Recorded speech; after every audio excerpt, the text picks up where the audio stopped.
Hello, everybody. Hi. Gonna fix our name tags here. Uh, so happy to have you here, players, and start our session 1 tonight. And viewers, thank you so much for being here. This is, gosh, this is gonna be fun. Dia up there, viewers over there, and wow,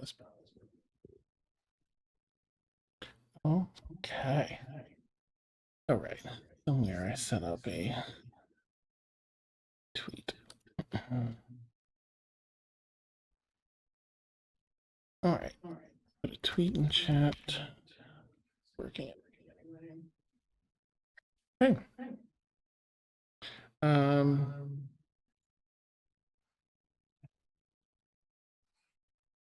All right. Looks like we have our final player will be here, but just in a little bit. They're running a little behind.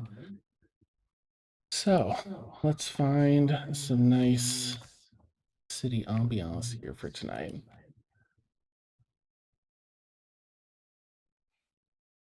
And then we'll get underway.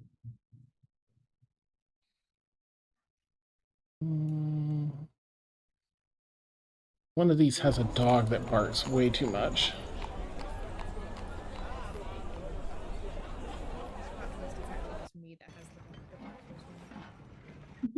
Mine's occupied right now with a toy, so it's not River. I have some car pull up in my yard, so I'm about to be screaming, so I will be muted. Okay.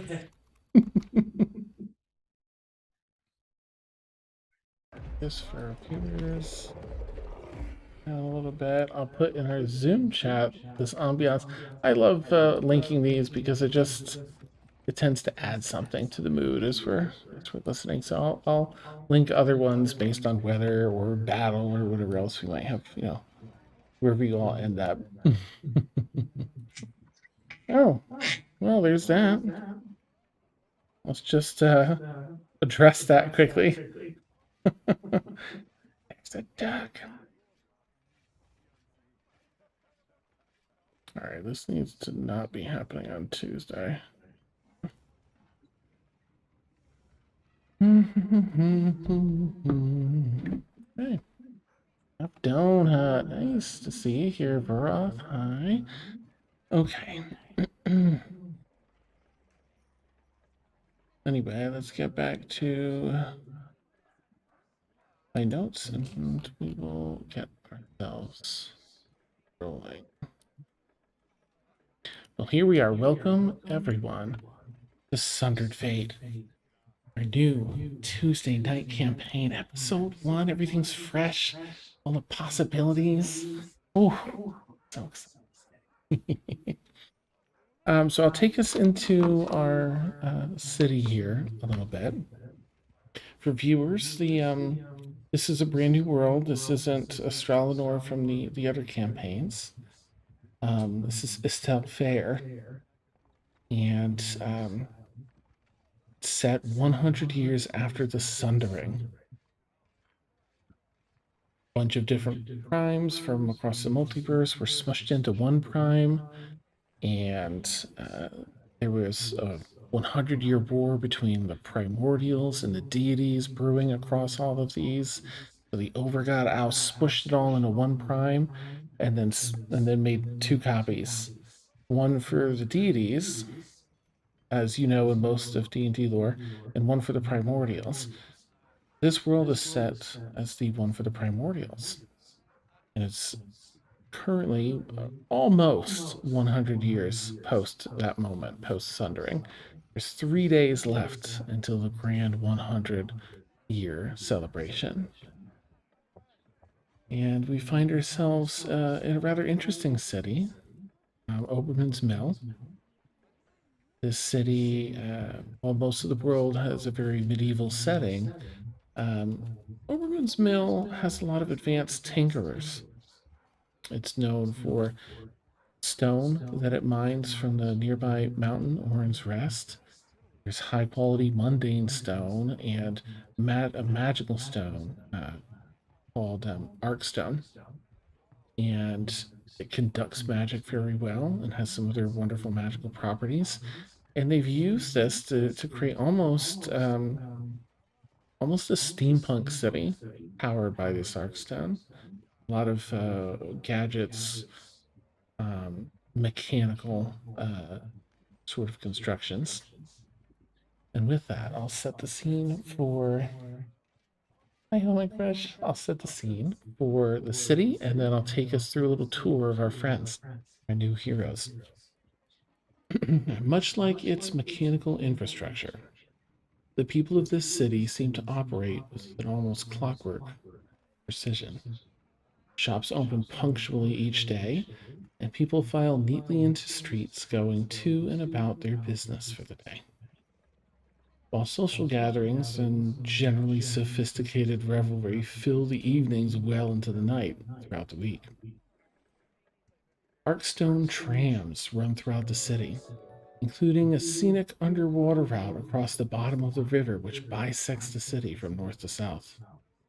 The sturdy outer walls that wrap the city rise over even the tallest buildings, offering protection from the wilds and instilling confidence in the townsfolk and their safety. A light blanket of snow lays across the city, and throughout, the smallest of tremors in the grand story of the world begin. Tonight, we take a closer look at these few who will impact the very shaping. So, I'll be doing little intros for each character here, and we'll go from there.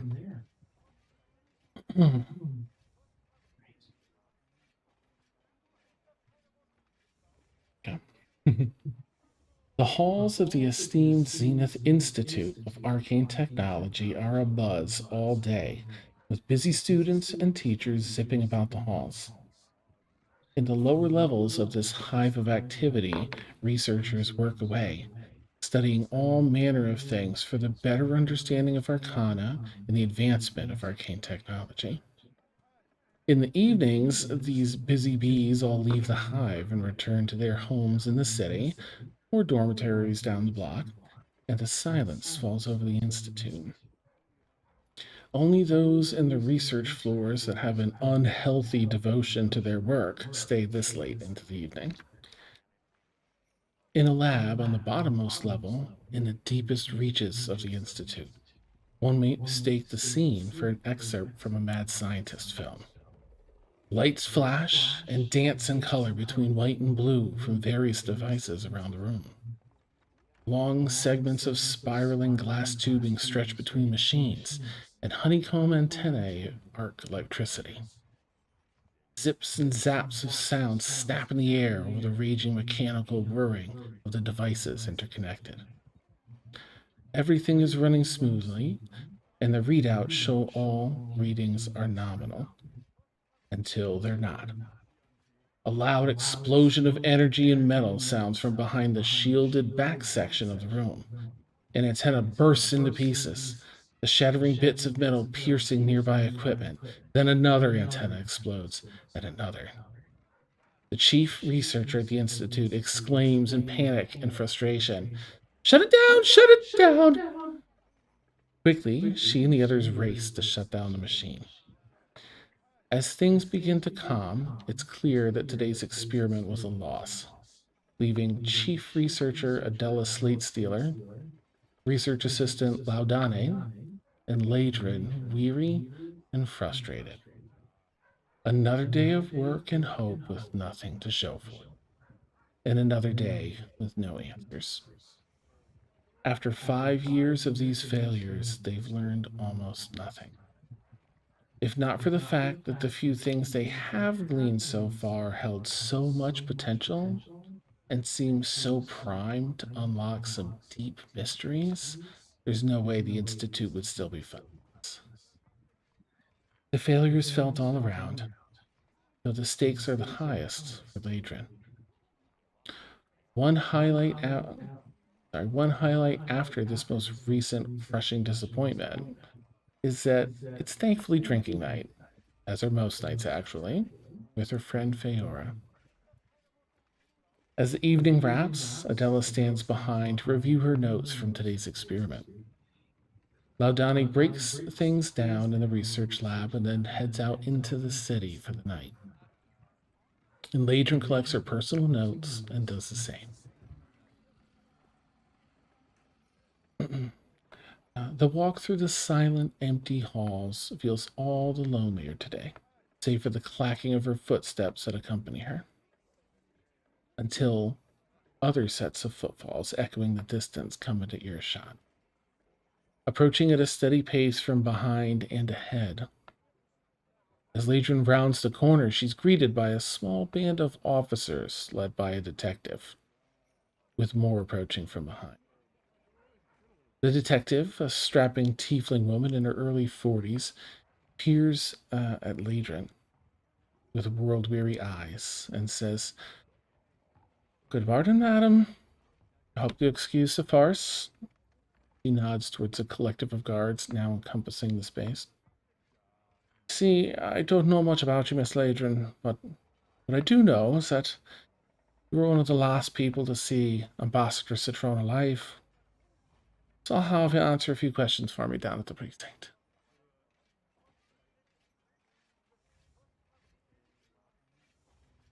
That's our intro for Ladrin, played by Tasha. Tasha, let me jump over. I think at the end of each of these, I'll just jump and get like a little description, little energy from each person. Do you feel like describing Ladrin in your own words? I mean, yeah, always. I like talking about myself. So Ladrin is, I forgot her height. She is a 5'8" wood elf that has long black hair, tan skin. Um, she looks super young, but she's also a wood elf, so you just don't know like what her real age is. Um, she has these really weird lines coming up her hands, her forearms that she tries to keep covered up, but it's hard to, you can see some of them poking through. There's a bunch of like tree-like, vine-like, they look like tattoos, kind of like following her veins, like up her arm. She has a very like emo-esque vibe to her. She's just kind of, she's there. She has a very high tolerance for alcohol, so she's always drinking, but she never really gets drunk, which is great. And then every once in a while, you'll see a cute little wildfire spirit that's out. It's a gargoyle, so it's not a dragon; it's a gargoyle. His name is Gregory, and he's kind of like a mood ring almost for her. So like he changes colors. His main color is like a blue. Sometimes it's a red, sometimes it's an orange. It just kind of depends. But sometimes he's just chilling on her shoulder. Nice. Yeah. Ladrin, ta-da! Nice. Already going down to the precinct. Didn't take long. Awesome. All right, I'll jump into the next one. Outside the windows, heavy snowfall dances in the wind. A gentle frost encases the framed pieces of glass. Here inside the palatial manor, there's a pervasive warmth from the myriad open fireplaces in the arcstone-powered heated subfloors of each room. Truly, the wealthy live differently. The sounds of the afternoon gala taking place in the 3,000 square foot great room below here in the social wing ring through even here in the master's den. Not so loud that Feora can't hear the tumblers in the safe, though. Her intricate disguise carefully crafted to not interfere with this delicate work. With a very practiced routine, she unlocks the heavy safe previously hidden under the floorboards below the coffee table. With an expert's eye, she relieves the safe of the most valuable items, replacing them with fakes, and then carefully procures the document she was truly here for, leaving behind a false set as well. Carefully and quietly closing the safe and putting everything back exactly where it was, she cleans up the chalk markings used to realign everything perfectly and heads back down to the party to spend the next hour or so socializing until the end to avoid suspicion down the line. The party wraps in the late afternoon, and 2 hours later, Bayora returns to the manor, now disguised as a member of the city's constabulary force, a rugged man with a weathered face and rough-lived gait. She greets the master of the estate and warns them of the city's investigation into a recent series of masterful break-ins. She's invited in, and then, guided carefully by Feyor's wit and will, the master of the estate finds the fake documents and goods in the safe. With perfect subtlety, Feyor lets slip that they believe another noble, Rupert Belgium, is behind the hiring of these thieves, having the means and a motive she can't discuss. Police business. Her work being done here, Feyor insists they keep this information to themselves and not act on it until the constabulary force can deal with it. She adds that it should only take a few months or so, knowing full well that they'll find that far too long and act on their own. She bids them farewell, changes disguises once more, and now is a tiefling woman in her 70s, still fit but marred by the scars of a difficult life in crime. She heads to another meeting. This one with the person that actually hired her, Rupert Belgium's business rival. As she arrives, she steps off the cold streets and into the small, nondescript building, closing the door behind her. Hours pass, and later into the evening, Feora is now across town, knowing having seen her exit the building or navigate there earlier. She returns to one of the small studios she's rented out throughout the city and removes her fourth disguise of the day. Looking in the mirror adorning the wall, she finally sees herself looking back. Over her shoulder in the reflection, she sees someone's shadow pacing outside the closed curtain window. She carefully navigates to an optimal spot to spy what's happening without being seen. She watches as a woman in a butler's suit double checks the nearby street sign and building number against an envelope in her hand. They take the last few steps off the sidewalk and onto the stone slab outside the door, where they slide the envelope beneath the door and leave. Feora walks over to the envelope and carefully opens it. And as she reads through the letter inside, her brow furrows. She takes the letter to the fireplace and sets it alight. Carefully, she walks about the studio, tidying up. She'll need to abandon the safe house now and likely the others. Tedious work of carefully renting several new units can wait for another day. Right now, she needs to make her way to the constabulary station. That's Feyora's crafty rogue. Lily, would you like to tell us a little bit about Feora in your words? Yeah, okay. I don't really know how much to say, so I guess I'll just go with like the simple details for now. She's a 5'5" golden elf, 112 years old. A rogue, as you guys have probably guessed by now. She's really proud of her work. She loves disguises. It's one of her specialties, I guess you could say. And yeah. Oh, okay, beautiful. Feora! Yay. Okay. Back up. Right, then we'll move on to our next character. Once we're done with our little intros here, getting a feel for everyone, we'll jump into the actual play part. Okay. The large shopping window along the face of the shop lets in the evening light, illuminating the shelves and goods within. Like a cozy painting, it frames the city streets outside in the midst of a winter wonderland, sprawling out into the distance. In the relative warmth of the shop, heated by an arcstone powered heating system, Dia closes up for the day. She makes a count for all business done and then heads to the back office where she puts away the ledger for the day and takes out the black ledger. As she locks the shop up for the day, she takes a moment to give herself the credit. It was about a year ago today that she opened this shop.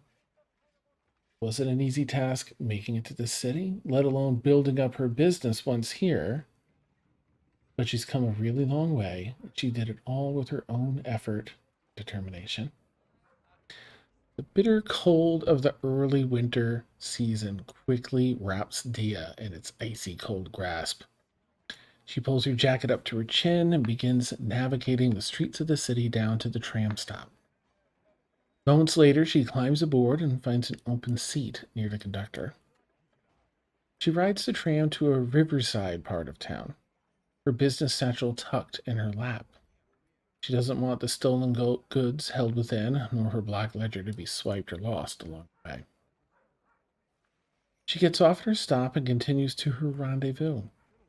An exceptionally tall half-orc gentleman waiting for her in the designated spot. She makes the deal for the stolen goods and, as usual, makes a tidy profit. She begins heading back to the tram, making note of the transaction in her black ledger beneath an overpass out of sight. As she continues along, she finds herself sitting alone at the tram station. She watches the citizens hurry about their evenings, getting ready for whatever gala, event, or other celebration they likely plan on attending today. That was the way of this city, and it has its merits and its exploitations. Someone else sits beside Dia on the cold bench. Though it seats 8, they seem to feel the spot directly next to her was the best choice. At a glance, a detective. Dia looks up and scans the area, finding a group of constables, backs turned to them, waiting just beyond the benches. A tiefling detective, a woman in her early 40s or so, says, "Good evening, madam. I'm sorry I missed you at your shop. But glad to have spotted you here. Several weeks ago, you and some others were last to see Ambassador Citron alive. We have a few questions, and we'd like to bring you down to the station to answer them." Looking around, it's clear that Dia isn't being given much of a choice. Sure, she could probably fight her way out or even talk her way out, but that may add undue suspicion. And Dia would rather just get this over with and see if they're going to try and pin anything on her. With a false smile, Dia agrees, and together they head out to the station precinct. Dia, Serena, played by Serena. Would you like to talk a little about Dia? Of course. Let me get out my notes. So Dia is standing at 5'6", human woman with deep brown skin, her hair black for the most part, tied in thick braids, except for some at the ends and at the roots, kind of trying to slowly, gradually meet toward the middle.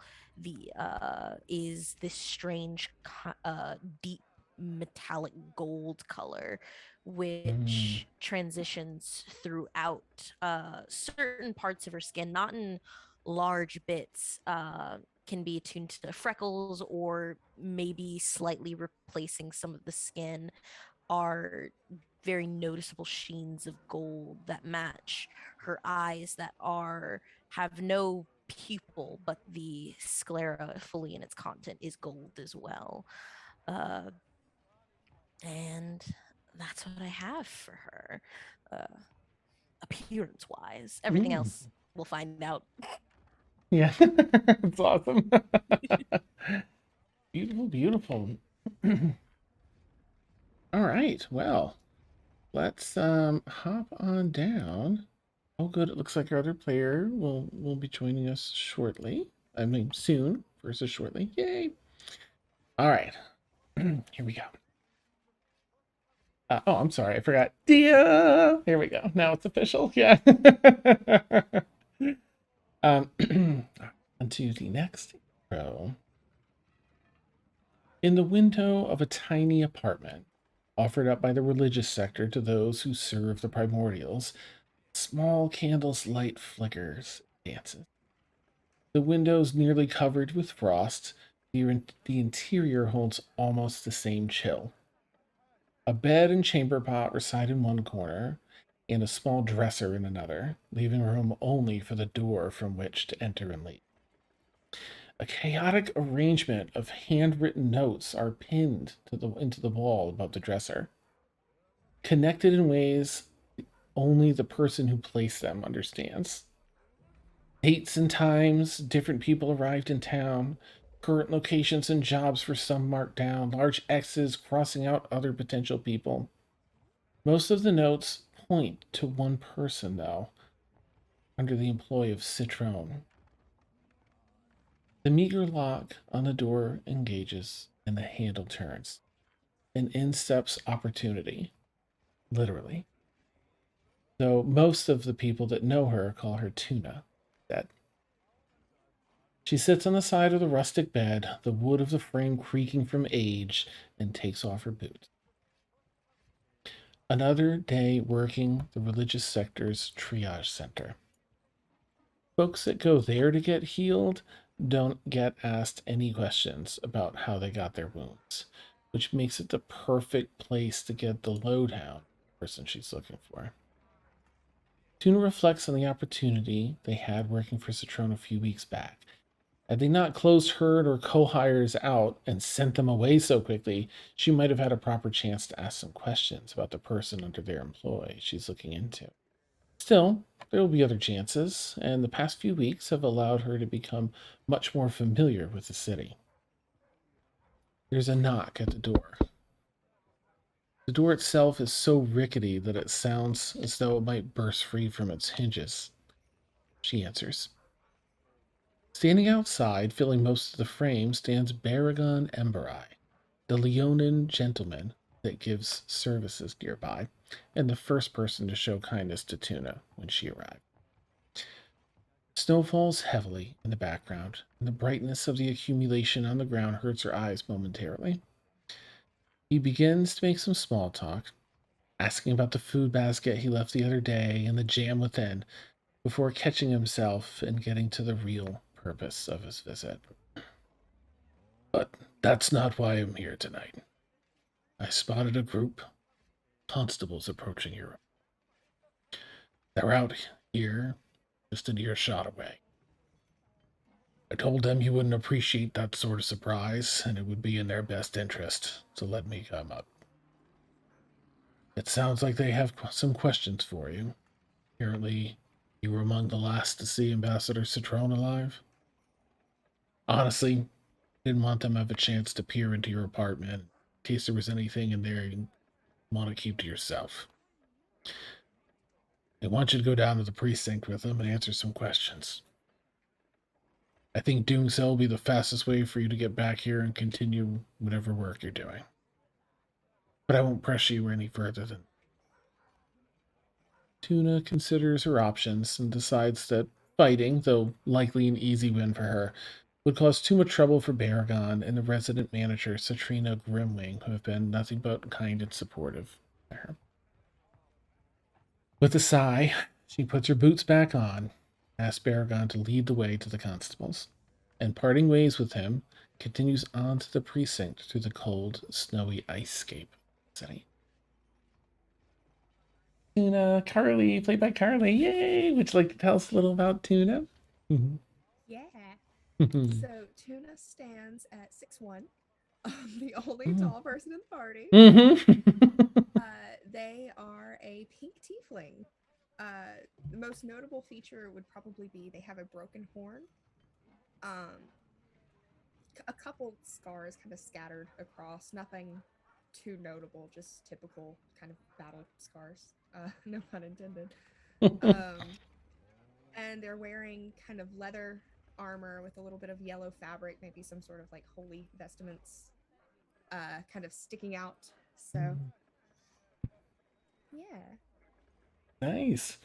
Tuna! Yay! Awesome. Ooh, let me fix this here. Nicey nice.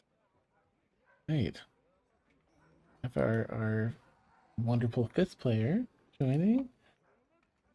Oh, poor thing. Some audio issues. Uh, if you can hear Nima, I'll just share that that's like session 1 of any campaign I've ever started on this channel is like 80% tech issues. So Yeah, it just sounds really crunchy on Zoom, so I'm sorry. Oh, okay. It sounds okay to me on this side. But you're fine. You're fine. I had a whole camera I had to not use tonight because bogus stuff was going on with it. Nice. Okay. So just to catch you I up. should turn this on. No, go for it. It's my first time back at my computer since I was gone. Oh gosh, right. Yeah. But thank you all for waiting. I'm sorry to hold up. Sorry. Oh, it's no Marianne, problem. hello. Hey. Good evening. I've just been going through doing those similar sort of character intros to session 0. In these, it's just sort of me reading. It's not anything interactive, but it's going to get everyone to the same place where then everybody can interact. So it'll just kind of be me reading, and then I'll pass it over to you to kind of talk a little bit about Nehru at the end of the intro reading, if that's good. Okay, let me zip back up to your character. Go. Here in the darkness, there is nothing. No one. Only herself. She takes a deep breath and readies herself. She will be a shining light, a star in the sky to guide the lost, a beacon in a lighthouse to warn those in the storm of the rocky shores, a flame for the moth to forever dissolve. Somewhere out there in the depths of the darkness, a loud click is heard, and an arcstone-powered spotlight beams to life, centered on the stage. Nehru, dressed in flowing galawear, unfurls her wings and softly begins holding a note. Her voice, perhaps the only remainder of the heavens which left the world 100 years ago, she works a beautifully slow crescendo, building anticipation among the partygoers in the large event hall.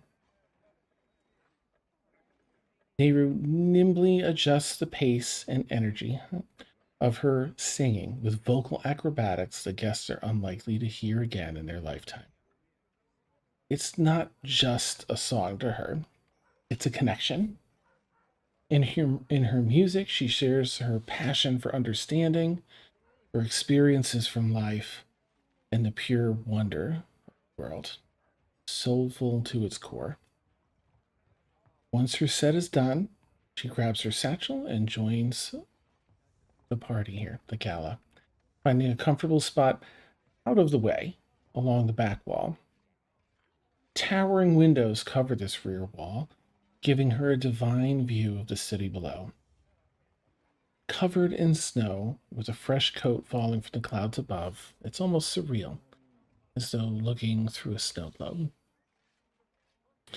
She pulls from her satchel the book that brought her here. It feels as though with every read something new is gleaned, and so she quietly devotes the next half an hour to reading.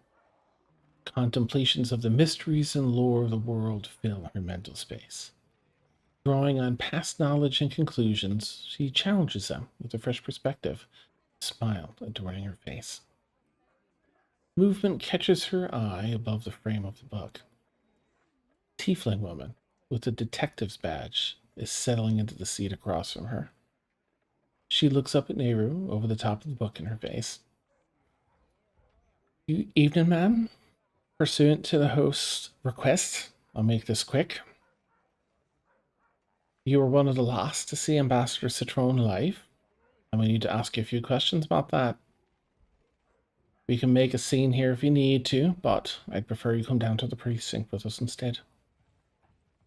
Nehru is generally skeptical in moments like these, but weighs out her options against the detective's threat of making a scene here at the party she's playing. And reluctantly, she goes along with the detective, heads out into the cold evening air on her way to the precinct. And that's Nehru, played by Nimbly. Ooh, Nimbly. Nimbly, would you like to tell us a little bit about Nehru, whether it's just description, whatever you're comfy with? Yeah, sorry, I'm like trying to process what just happened. I'm like, what? Oh my God. Nehru. What do I say? She's a very shy bard. I'm really sorry for my crunchy audio. I don't know why it's like that. And I don't know, how much am I allowed to talk about right now? As much as you'd like. Feel free to, keep your secrets, but share anything that you would like people to know going into tonight. She's a performer, but she's got a little bit of a spending problem, so most of her earnings are bled out so she can adorn herself in jewels and get instruments. But she's most driven by her love of storytelling and history. And part of what brought her to this space was trying to find a little bit more of her origin. Because where she's from, the region was destroyed about 100 years ago, and not much is known about what happened in that incident. So she's here to use her performance to gather information from the folks that live in this town. She's really shy. A little slow to warm up to people. Nice. Oh, she's a changeling. I don't know if I mentioned that. So Surprise! Neat. Yay! That's Nehru! Yay! I tried to have her go. I thought it would be fun to have her go to the back. Like, there's a whole party going on. She's like, I'm going to read in the back. I'm going to. That feels like on it her fits. own, like pondering her orb. Nice. Oh, thank you so much for the raid.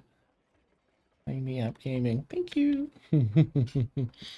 Well, there we have our intros for our wonderful characters in this new campaign.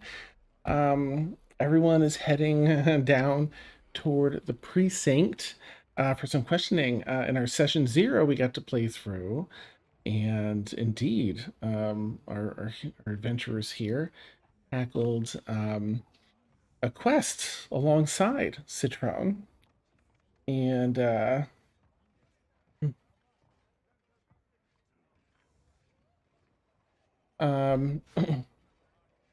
lost my train of thought. Oops. So here we are down at the main precinct. We're going to, and everyone's just sort of learned that Citron is dead, and that they were the last ones, some of the last ones, to see them alive. Citron being an ambassador between some Feywild Arkstone experts and the city of Overville, so they're a pretty prominent figure in the city. But with that, I think we're going to head right in. So you'll probably see one another just in passing as you arrive. They're trying to kind of separate you through different rooms. They want to question everyone separately to see whose stories line up and whose don't. So I'm just going to pop in. You've each been put in a little interrogation room. The police haven't been like, aside from coming into your places of business and stuff, which isn't fantastic, and other things, they're treating you not poorly, but not well, just sort of processing, and they get you into separate interrogation rooms. So I think we'll start with Tuna. Door opens up to your interrogation room, and it's the tiefling detective, again, early 40s. rosy purple skin tone, black and white spotted horns, and out towards the hands and fingertips. She pulls up the seat across the table. It's. Hope you're having a good evening, aside from having to come down here. Opportunity? Yeah, you can call me Tuna, Toon, whatever's easiest. Right. Well, as you know, we're here to get to the bottom of Citron's murder, and we're looking to see if what you all know about it. Here's what we know so far. We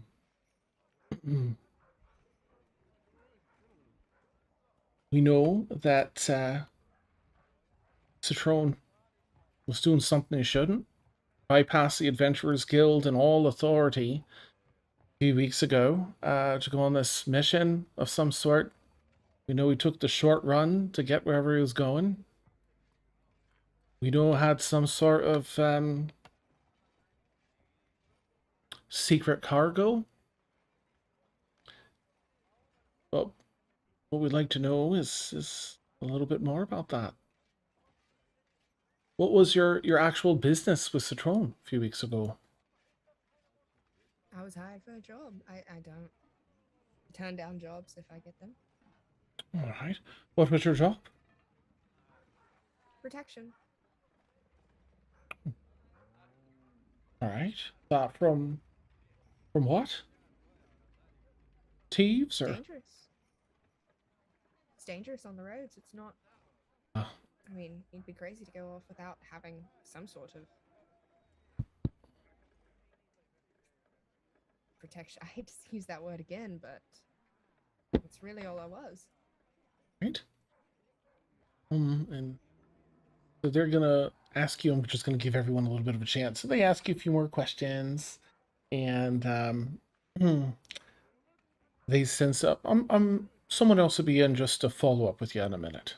Thank you for your cooperation, Tuna. They head back out, and then they enter Dia's room. Oh, good evening again, madam. Thank you for taking the time down here today. We kind of run through the same course of events. What we're looking to know is more about what it was that. I mean, to start, we understand your business was you were escorting Citron somewhere, Correct. right? Where was that? You know, it was along the short run somewhere. No, I'm terrible with maps. It was something to do, I mean, you have all the information that we do. He kept most of his business to himself, obviously, going around the Adventurers Guild. I think it was excuse me, sorry, they wanted to keep, I think, all parties as ambiguous as possible. So See, I couldn't read a map to help myself. maybe you can help me understand this.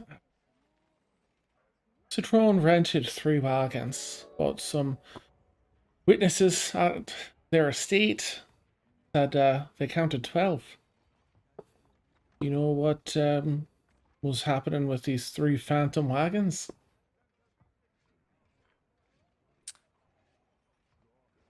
Honestly, I don't recall.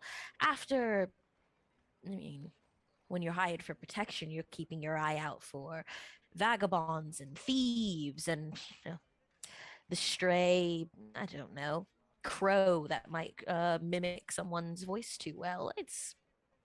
But I myself in my profession am more concerned about what happens in the city than what happens in wagons. I'm sorry, I Understood. can help. That's all right. Give me a moment. I have just some other business to take care of, and then I'll send someone in just to follow up in a minute. Of course. Thank you, madam. She heads out. Then she pops into Feora's room. So Feora, you see same tiefling pop in, gives that basic rundown of Citrone dead and everything that they've said to the other two. So how is it that you came about finding this job, Feora? Oh, well, you know, Citron was a bit of a friend of mine, frequented a lot of their parties, see them around the social scene a fair bit, and, you know, they asked for a favor, and I said, sure, why wouldn't I help a friend? Fair enough. I think there's a number of witnesses that have attested to that. It's just interesting that one of your co-hires had talked about these extra 3 wagons. They were giving us some insight into what was in it. What's your take on Citroen's holidays? Honestly, I didn't pay much attention to what was in the wagons. I wasn't paid to care about the wagons. I was paid to care about the people, make sure that they make it out alive. All right. Well, thank you for your information. I'll be back in a few. Send someone else in actually to follow up with you. But thank you, madam. Sure. Let's see. Then the same detective heads into Nehru's interrogation room. See them enter Nehru and pull up a seat across the table. They give you that same rundown of information that everyone else has gotten. Um, so, what I can't get around is we've had 2 different accounts of what was in those 3 wagons. Your friends are telling us 2 different stories. So I'd like to hear from you which one might be telling the truth. What was in those 3 extra wagons? Truthfully, I'm not sure. I was paying more attention to keeping myself safe on our venture back than the contents of the wagon, so I defer to the others for that information. If anything seems conflicting, then maybe ask more. Fair enough. Fair enough. Hmm. Did Citroen ever say anything about why it was they were bypassing the adventurers guild and such? Why they had to do this off the government's radar? She only spoke with us about our job, nothing about any of the things that we were looking for.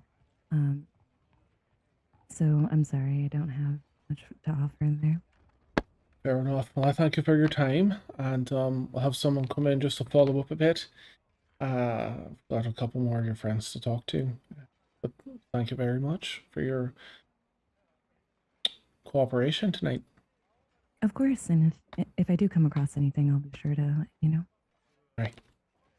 She heads out and heads over to oh, you're also good. Over to Ladrin's room. Eek. Pulls up a seat across the table from you, Ladrin. Again, kind of runs down all the same stuff and also says, Ms. Ladrin, I'm stuck. We have 2 separate reports on what was in those 3 wagons. Can you clarify for us? What was it that they were pulling out in secret? She's in the middle of playing a game with Gregory, but she's so annoyed. I don't know, and I don't care. I did it as a favor because I broke something of Citron's at a party. And she's like, hey, you should go do this for me because you broke my favorite toy. So I wasn't paying attention. I only cared about keeping me safe and the people safe. So really, this is a big waste of my time. She goes back to playing. All right.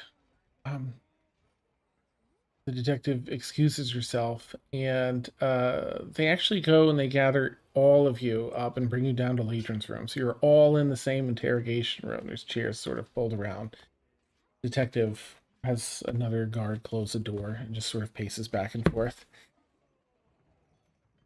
So there's a fair bit of conflicted information between everyone. I'm just looking for some answers to figure out why a person was killed. I'm not sure if you understand the gravity of this too, because it's not just that there's been a murder.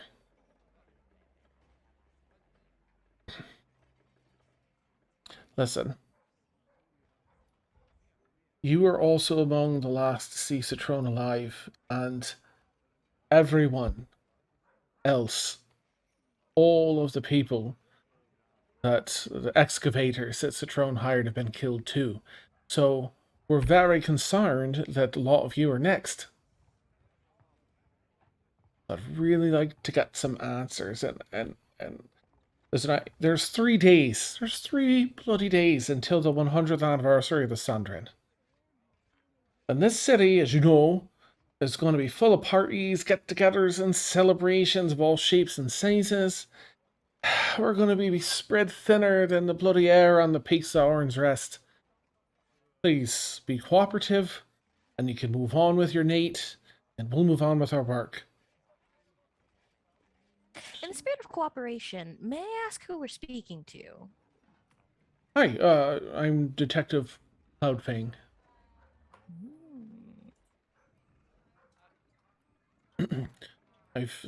Investigations landed in my lap, and as you can probably understand, there's some political pressure. But I'm more interested in the truth, of course, and getting to the bottom of it. But I need answers. I'll hold you here as long as I have to get them. See a shift in there. The meter. Was Arthur killed? I don't know his last Sweet name, Arthur. unfortunately. Aye. The whole lot of them. And their estate says there's whatever they were in those 3 bloody wagons is missing as well.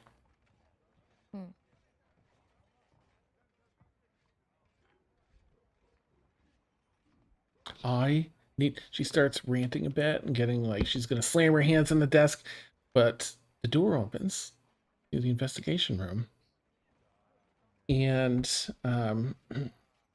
get their description here.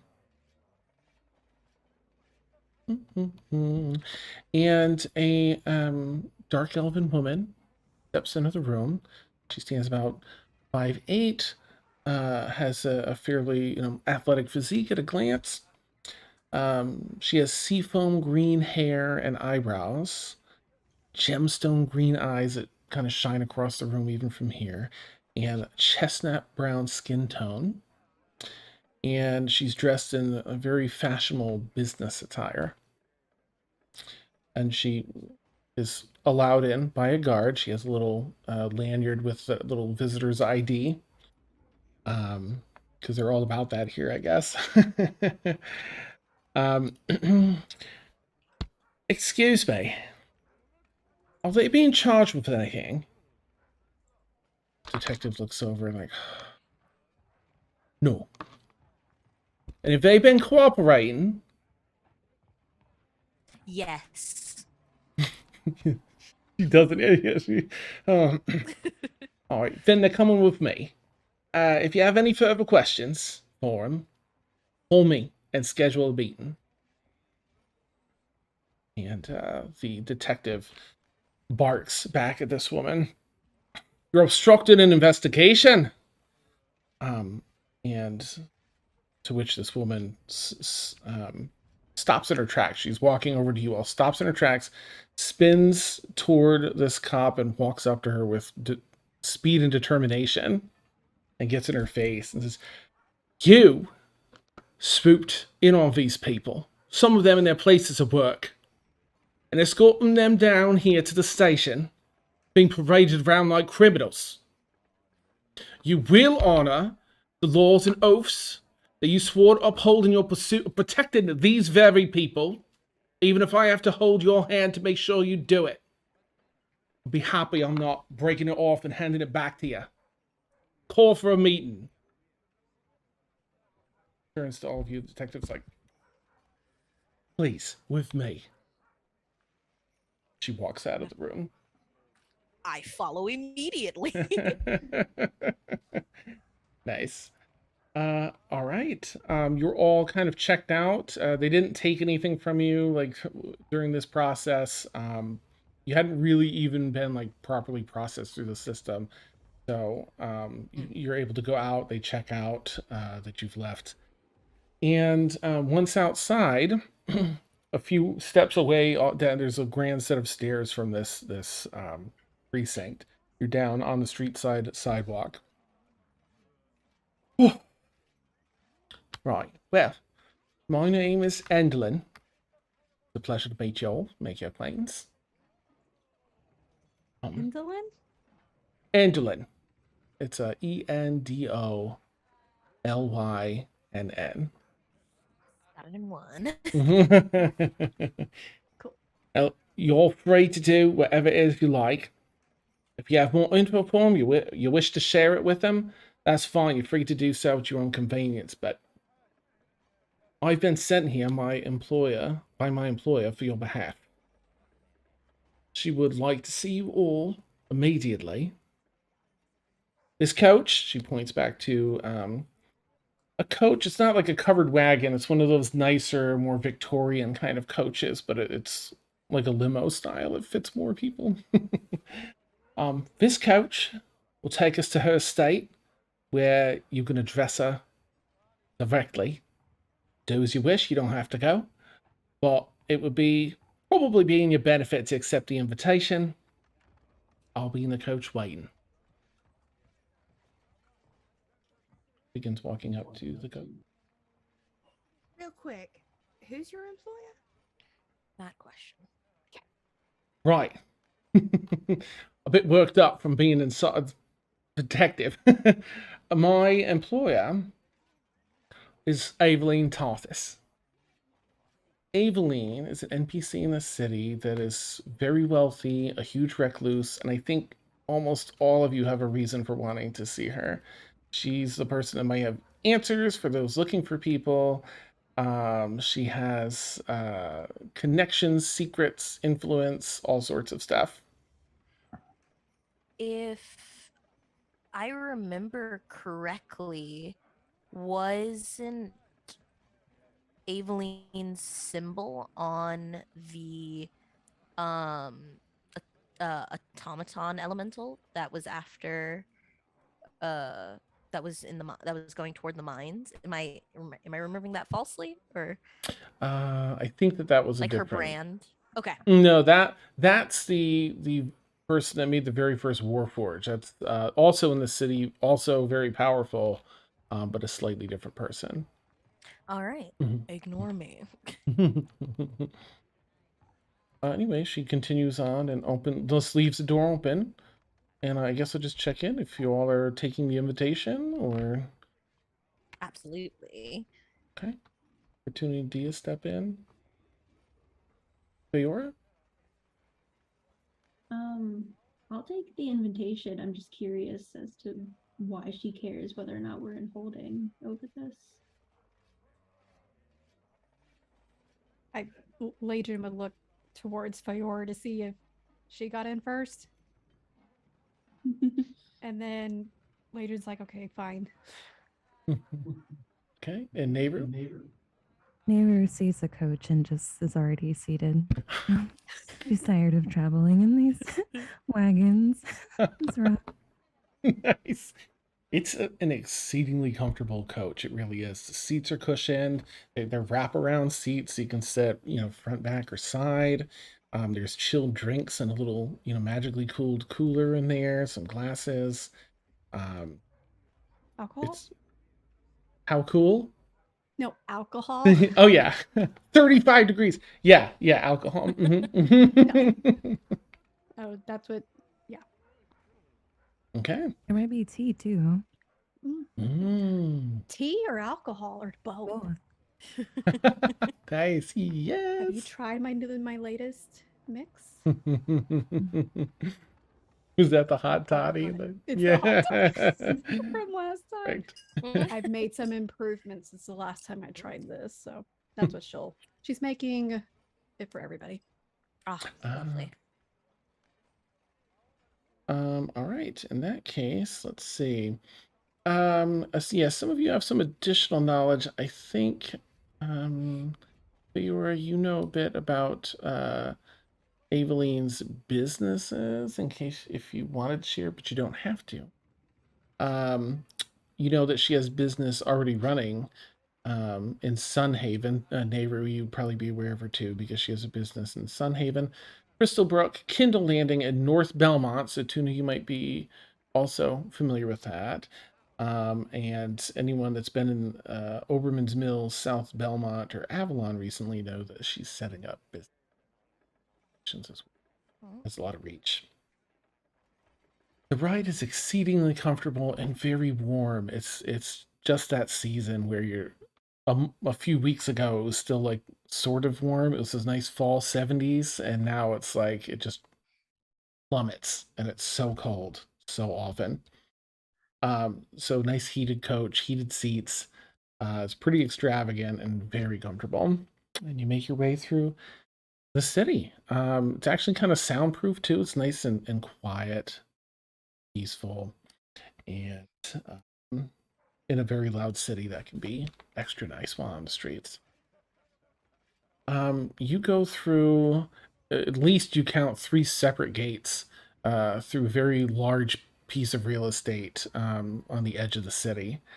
And before you finally reach what looks like, okay, maybe this is the driveway now, and you pull up to a rather large estate, built from stone, almost castle-esque. The coach pulls up, and your guide here, Endolin, steps out. Right this way. Follow me. We'll get you seated and comfortable. Heads inside. And there's a shift. You almost feel like a pressure in your ears as you walk through the main door, like you've shifted almost to another entire place of existence. Just in that the temperature is beautiful and perfect in here. There's a lot of like aquatic theme in here. A number of you walk by at least 2 separate pools. One looks like a really large heated pool. Another one's Olympic size. Everything has light blues and shades of purple and white, and aqua, like a nice aqua green color. The floors they're not flat floors. They have a nice roll to them. Like it makes you feel like you're walking up and down like waves. Everything's catered towards sort of a seascape, otherworldly. It has a lot of sort of face centricity. So anyone that's accustomed to like the Feywild or spent any time there, you'd get that kind of energy mixed with aquatic energy here. Ultimately, you're led to a nice sitting room, a number of couches and comfortable high-back wingback chairs, a couple of drink carts. There's tea that Endolin prepares and just kind of caters to your needs for food and snack. And right, so shouldn't be long. Ava doesn't like to make people wait. So you have any questions for me before she gets here? So we don't have to burn up her time with questions I can answer. Why did she bother? Well, that's probably a question for her. I'm sorry. That's on me. um. All right. Well, I'll just make sure that she's not taking too long and Mhm. get around here. If you need anything, just there's a bell on that drink cart over there. Ring that, and I'll hear it from just about anywhere in this house. Tuned to me, so I'll take care of your needs. Let me know. Thank you. Right. She heads. And it's only it's going to be a few minutes, that's it, before Evelyn shows up. Is there anything you want to discuss among yourselves while you have the place to yourself? Are you all right? I don't know the means of which how they strongly suggested you came into questioning, but just wanted to make sure you were all right. I'm fine. So did any of you kill Citron? No. I feel like we No. need to be on the same page. Okay. No. No. I just Did wanted to you? make sure. No. Did you? No. All right. I don't have enough time in the day to commit murder, quite frankly. I don't think it would have served us very much to kill her.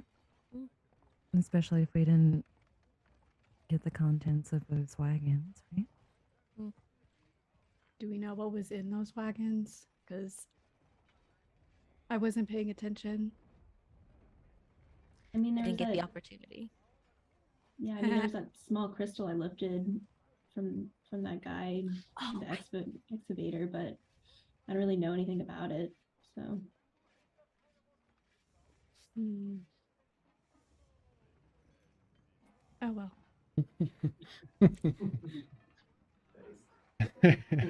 And not that Nehru would have to say anything, but as a reminder, Nehru is aware Yeah, slightly, no, but you don't yeah. have to. Yeah. Does she recognize anything in this room, like originally? There is a fair bit of items that you would definitely recognize as probably coming from Sunhaven. Hmm. Purchases from there. There's also, I mean, there's a number of intriguing things in this room, probably to you specifically, in that there's a lot of things on display in here. Some things on little pedestals. There's a couple of books that are definitely like lost lore kind of books about uncovered over the past 100 years from other primes. Maps to locations that look partly familiar, but entirely Her different eyes in are other just aspects. bulging out of her head right now and just trying to like maintain an air of calm. um and I think she is like muttering to herself and kind of lets it slip that she saw something magical from the cart. Just as she's just taking in everything that happened and kind of making those connections. I don't know if anyone overhears her or not, but I think Landred would, but not say anything. She's just staring. Okay. Considering my passive perception is not a double digit, I don't think. Yeah, I'll say anyone with a 13 will make it kind of a standard, somewhat difficult, because it's sort of muttering under the breath. Anyone with a passive perception of 13 or higher is welcome to hear it and do this whatever you would. I don't remember if Nehru knows what the crystal was, but I think I remember that she had seen its presence in some of the carts as we were passing by. You knew that it was magical. It basically, the thing that you gleaned with your arcana, it was a high arcana check, was that this material, not only does it have some small remnants of some very old magic, it also is highly conductive for magic, even more so than Arkstone. And that was sort of the big, like, oh, that's probably why they're taking it. Citron is after it. And I'm assuming that since is her name Evelyn, the keeper of the Endolin. Endolin, Mhm. she had to have known Citron, right? But she's she knows everyone in this town, so Oh, I I see. think Aveline, the one that's Evelyn. got you here. Yeah, probably. Yeah. Mm. Um, I do have a feeling that Citrone may have been working with the lady of this house, so we may want to be gentle with our questioning so as not to upset her. All right. Well, then I'm out. I will observe. I mean, I just want to know why she cares so much about it for us. I mean, I think you guys are all great, but I can't imagine that any of us have a big enough footprint here to really pick up on someone's radar to get us out of questioning. Mm-hmm. The Maybe Fae it's tend to they. have a lot of. Oh, sorry. Oh no, you go on ahead. The Fae tend to have a strong kinship with one another, so it could just be she wants to know what happened to Citrone. And since we were the last to see her, we might have an answer. That Does makes anyone sense. else think it's really weird that we were the last to see them and it was, what, 3 weeks ago? Like, it's been a while. They are very sociable, so I do find it very strange that we were the last ones to see them, and find it odd. It is Maybe it happened, concerning. and we did escort them back to their state. So, And we were kind of forced out once we what were was the done. name of their attendant? Oh, goodness. The one that we Marguerite. questioned? Oh. No, the one that was at their home that gave us drinks and all that. Marguerite, I think, was her name. It was a green elf. Marguerite any- sounds familiar. Do you have any idea what happened to her? I steered clear of that house ever since I broke that thing, so I was laying low for a while. Perhaps a question to ask. They had mentioned everyone, like workers and things, and including Arthur, was killed, but was the household, was Citrone's entire household killed as well? That sucks.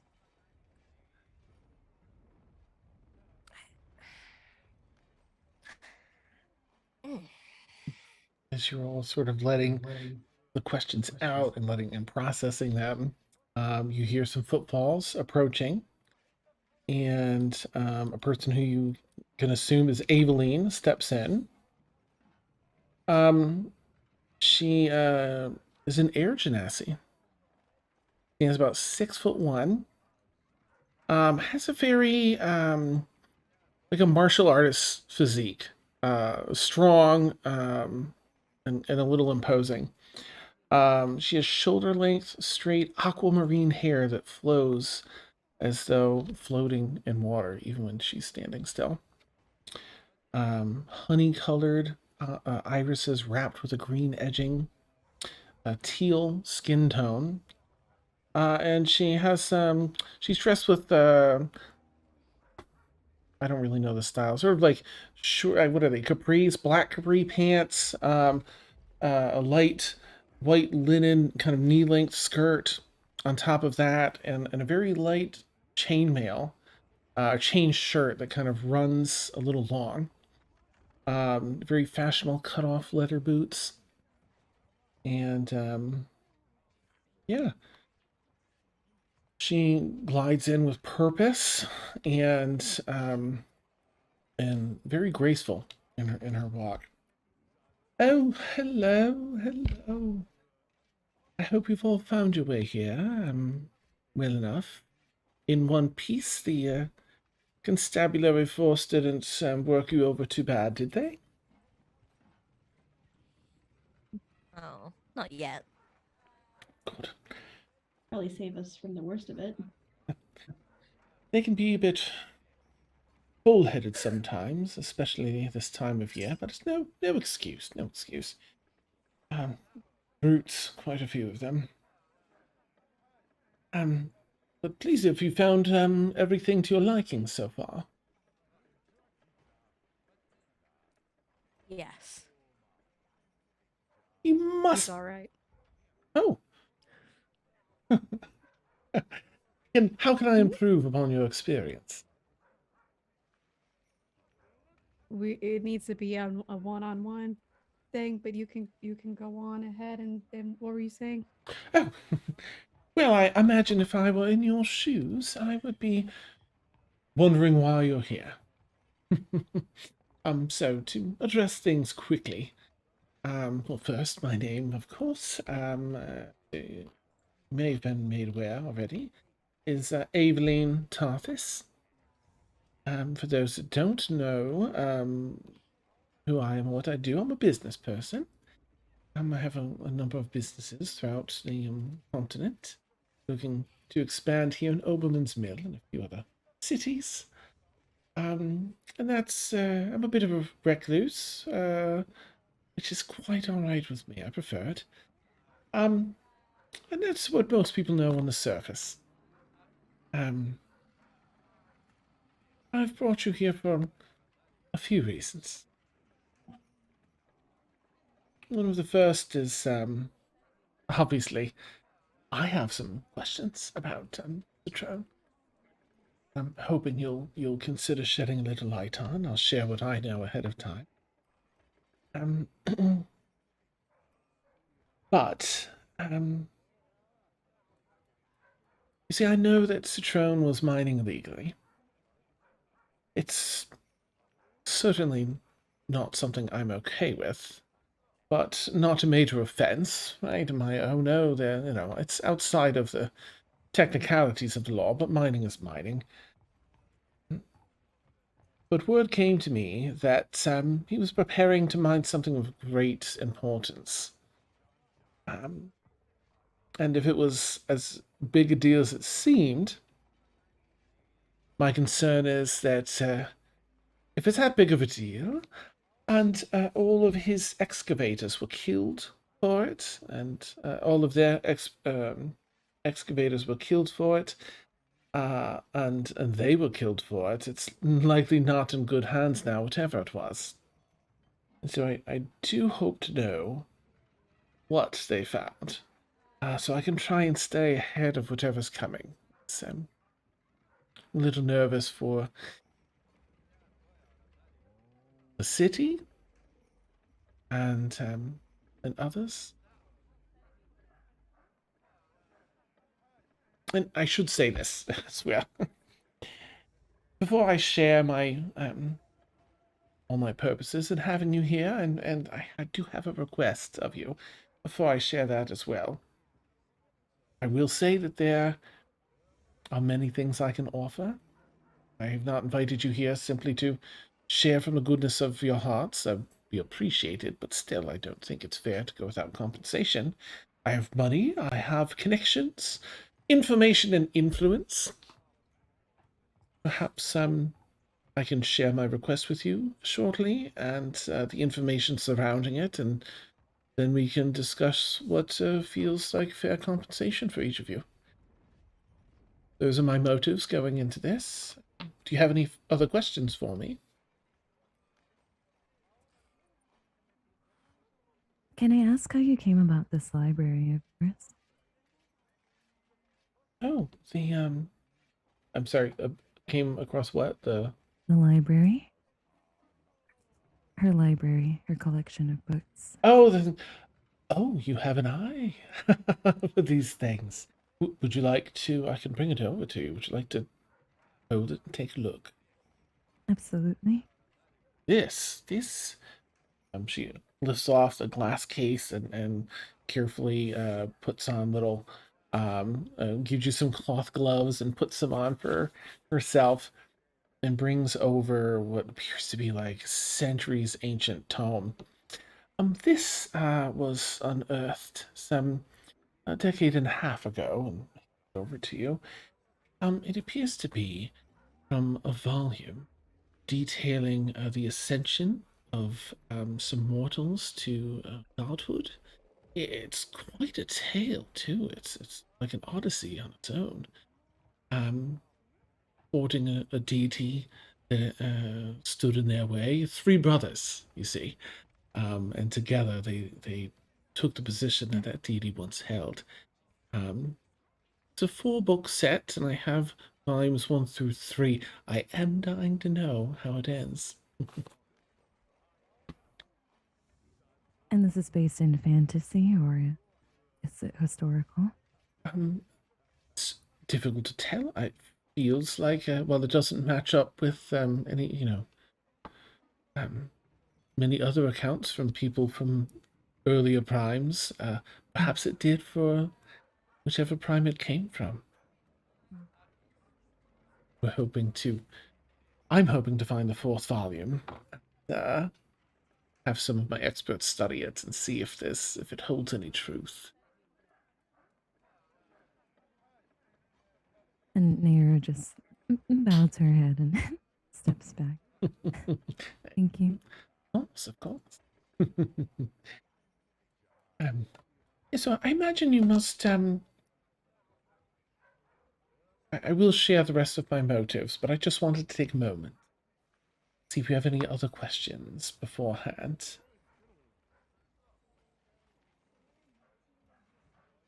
Yeah, oh, very well. I have actually. Perhaps these questions will be answered once you give us the full breadth of the information that you have collected.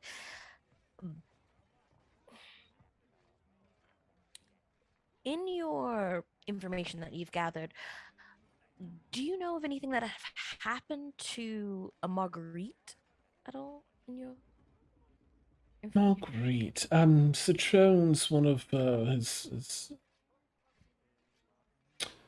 servants. One of their yes, staff. Yes, one of the staff. There's been no report on anything happening to Marguerite. I believe that she still serves the house. No one in the house observed the murder take place, and it was murder. They found Citrone, I believe, the day after you all last saw them. They did not report it to the police for the first few days. Something that happens sometimes in noble houses. They want to make sure there's no scandal around the death before contacting authorities.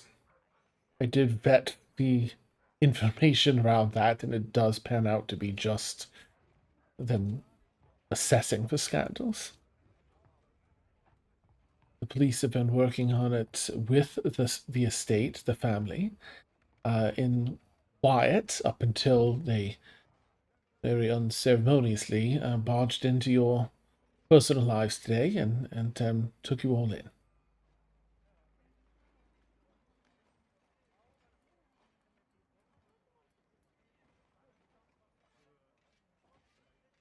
Well, I have spent, once I heard that you were the last to see Citrone, I must admit I had to do my had to be thorough in a little bit of research, as best I could, with each of you. And, sorry, I'm going to change nameplates real quick here while, Legion. Oh, good, you're back. Yay, you're fine.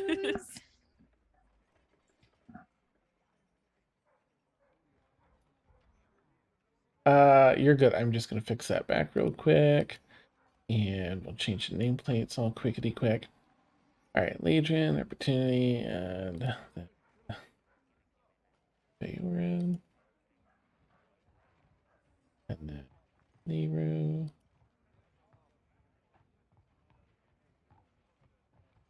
Okay, we're good. So she just kind of covered that person seems to be alive and well, and they started to go into the that they had taken a look into each of you. We're trying to be thorough and with the means that they have. And of course, I had to clear you of suspicion, doing my own investigation, which you've all been cleared in my mind of any suspicion. It seems you all had your own reasons for assisting Citrone. And, but then I discovered that there's, you're all rather interesting people. I didn't dig too deep. People's personal business is their personal business, but, interesting on so many levels, each of you. And I feel like you're the right people to ask of this. So here's my sales pitch, as it were. We've been here in our new world for nearly 100 years, 3 days away. There are so many things here in this new world, undiscovered, so many voices wishing to be heard, and many, many dark machinations at play. The world right now is in a beautiful, volatile, curious state. I'm working to form a group or a small collective to fight against the darkness lurking out there. I think you may all be able to help me a bit. But again, first things first, the Throne must find answers.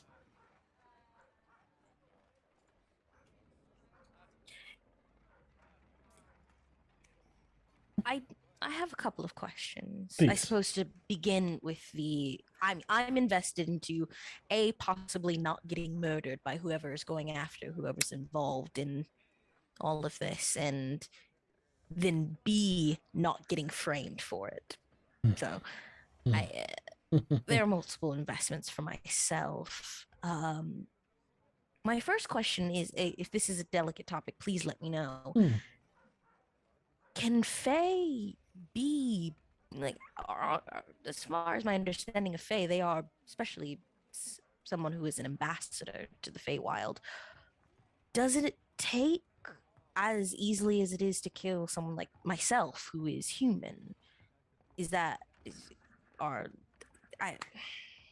it take a lot of skill and or preparation to murder someone who is a full-blooded Fae?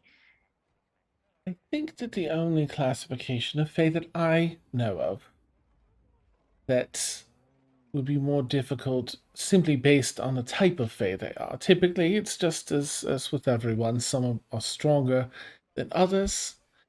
However, I think the strongest among the Fae are the Archfae. Time works very differently in the Feywild. Well, here in the Prime, it's only existed for 110 years, I believe. Within the Fae itself, millennia have gone by already. All right. Is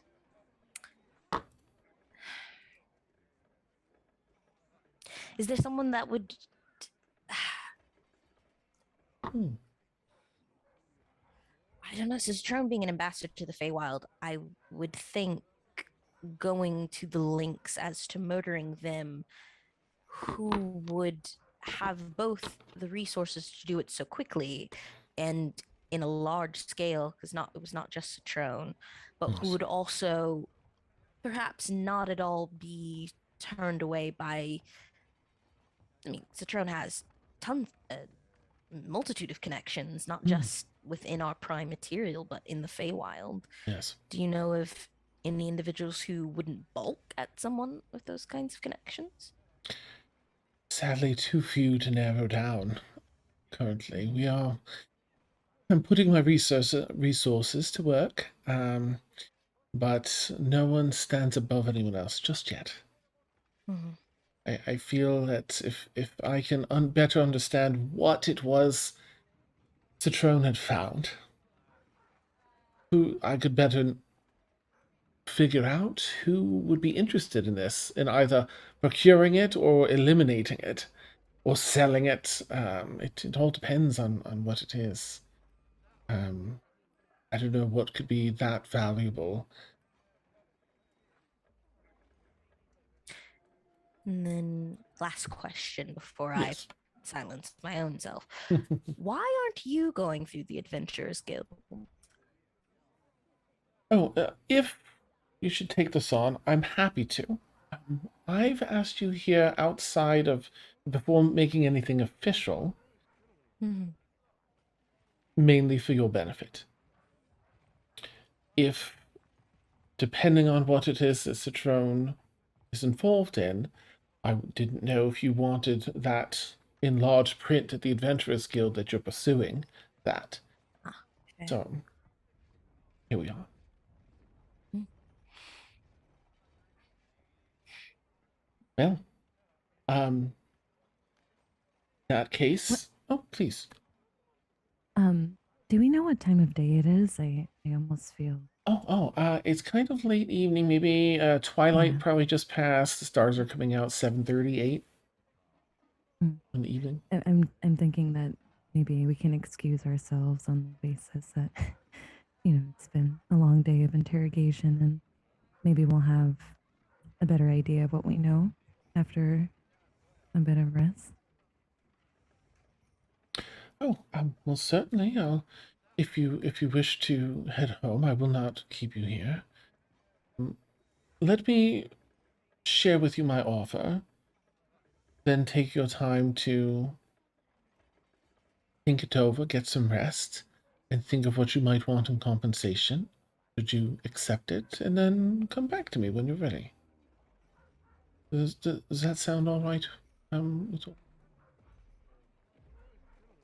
think Lovely. that would be acceptable. Excellent. Here's what I know on my request. I know that Citron found something nearly a year ago. They had purchased an abandoned mine and were working through proper channels at the time to purchase it and mine it. Until one day they abruptly stopped, and all work ceased. And then Citron began using the short run to circumvent the mountain. Now, at first, on paper, it was simply runs for materials and trade runs, but the timing didn't quite match up for me, and I found it all quite vicious. Not at the top of my priority list, mind you, until recently, but noted. Whatever they found, they needed a different way of accessing it, so it wouldn't be seen, weighed, or documented using the typical channels through the river. Now, I hope you consider returning with an answer sooner rather than later, because the constables will no doubt find wherever that dig site was that Citron was using, probably before you all will. However, if you were to take the ferry up the river, you could navigate your way to Citron's abandoned mine. I have its location. I have paperwork here for mine ownership. I've purchased another abandoned mine just adjacent to the one that Citron had purchased. All documents in order, and I could send you all up the river quick as a rabbit, and you could go into the pines and figure out what it was that Citron was really after, or at least some clues as to what it was. That would be my request, with the expectation of answers.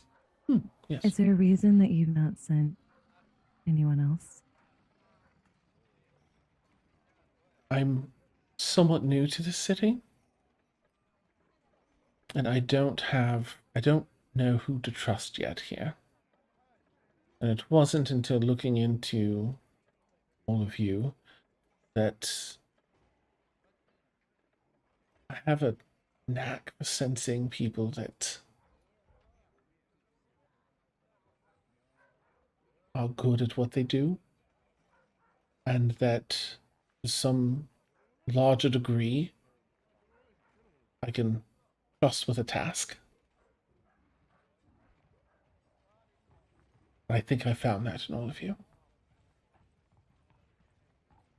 How much digging did you actually do on us? As I Just out of said, curiosity. enough. I didn't want to bear into your personal lives, because that is yours to know, not mine to dig through. But names and what you've done in the city with other citizens and general perception with the public and other figures. There's some glints of interesting things with each of you, as I said, but nothing that I dug into. Interesting. You didn't go through my trash, did you? Because I can explain it, but I'd really rather not to.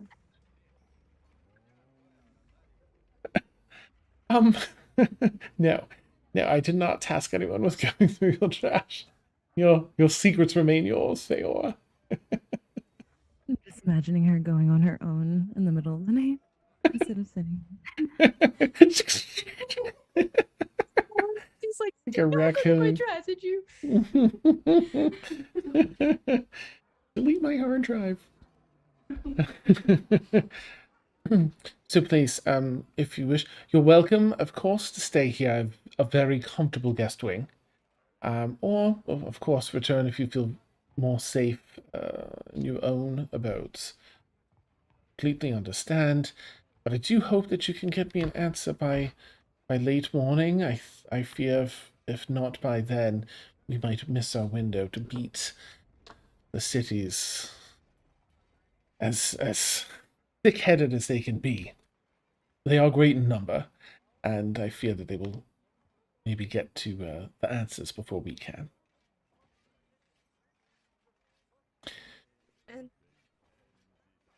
I'd like to stay if there's space. Indeed, there is. There's plenty, and she picks up one of the little bells and rings them, so that Endelyn comes back. Endelyn, please, I believe we'll have some guests for the evening. Any of you that wish to stay, we'll prepare a meal for dinner if you haven't eaten. And then Endelyn, of course, can see you to the guest wing. You can choose any bedroom you wish. Each has a bit of a different design, but they're all equally comfortable. Could we maybe have like a quick 10-minute tea, just you and me? Oh. 10 minutes. Certainly.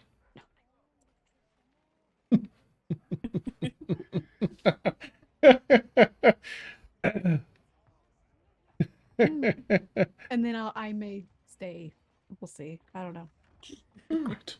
So nervous right now.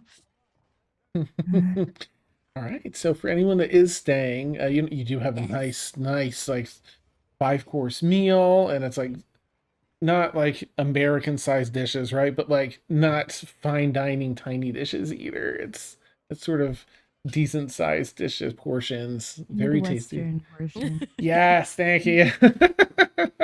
That's awesome. Yeah, and you all get nice full bellies. There's drink if you want drink. If there's, I'm gonna just sort of advance time with that, and move on to resting and waking up, unless any of you have any role play you want to do this evening or night. I would Neighbor? actually love to Question. talk to everyone. Oh, perfect. Yeah. Oh, sorry, you had a question later. Oh yeah, no, I love to chat later. I did just really have a Sure. question Shoot. for Emily. Away from Oh, the other. Yeah. Okay. just Please follow me. Follow me. okay, cool. Yeah. Cool. And she'll take you down to a nice library section. Full on library. Yes, later, yes. Yeah. Not to make this like a big deal. What did you find on me? I'm just curious. Really. It's just Well, I know that you've been here for some time, 5 years, I believe, much longer than I have. I've only been here a year or so. That there's some work you engage in at the Arcane Institute. And I heard of a bit of a rumor. It's nothing I.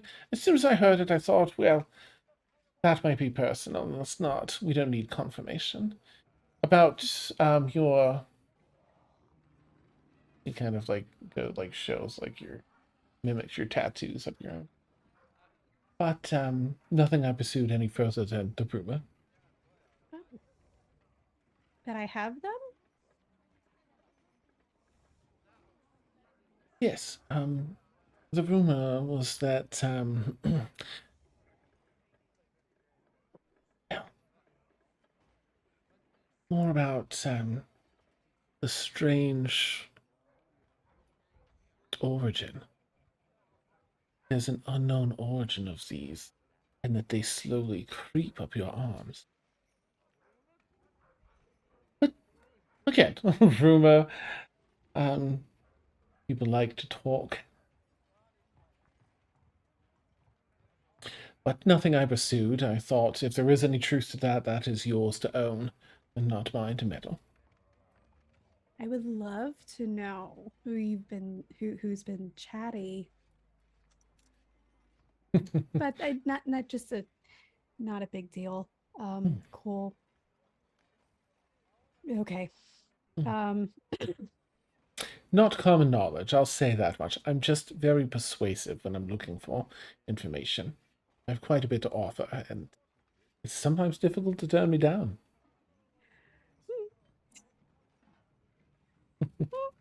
Hair is like flowing extra nice behind her head, like a light behind it that gives it like a little halo look.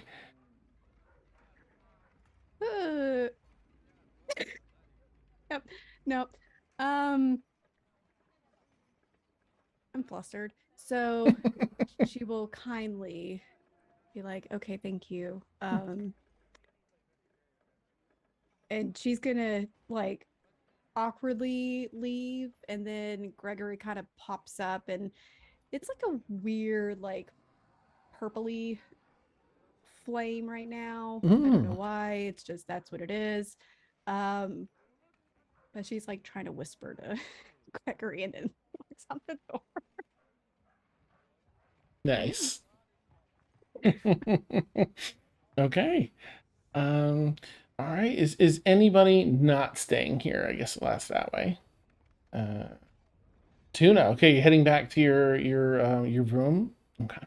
To the murder board, yes. Nice. Yeah. I wasn't sure if you'd like that. So. It just, as soon as you started describing that, I'm like, yeah. Is it this? Is it? Awesome. This is very on brand. I'd say before you leave, because I think Nehru was going to catch everyone while everyone was still there. There's, a dinner that, Endlin prepares and stuff, but then she leaves you to your own devices. So you're all filling your bellies around a nice, large fireplace in the background. Very comfortable dining area. Nice long table. Yeah, there you go, Nehru.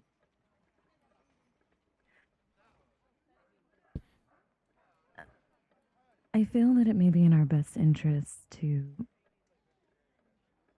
not withhold information from each other, especially given that there seem to be dark forces at play and we've been thrust in the middle. How do you all feel about opening up a bit more? About ourselves? About why we're here and why we're working together and what our intentions are. Happy to. Because I did notice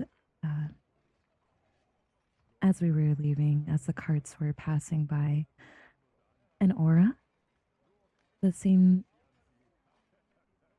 And sorry, just to clarify, Nehru did see that we had one of the crystals that was similar to the light that I had seen. So Feyre has a little crumb of one that you noticed, as well as wagons.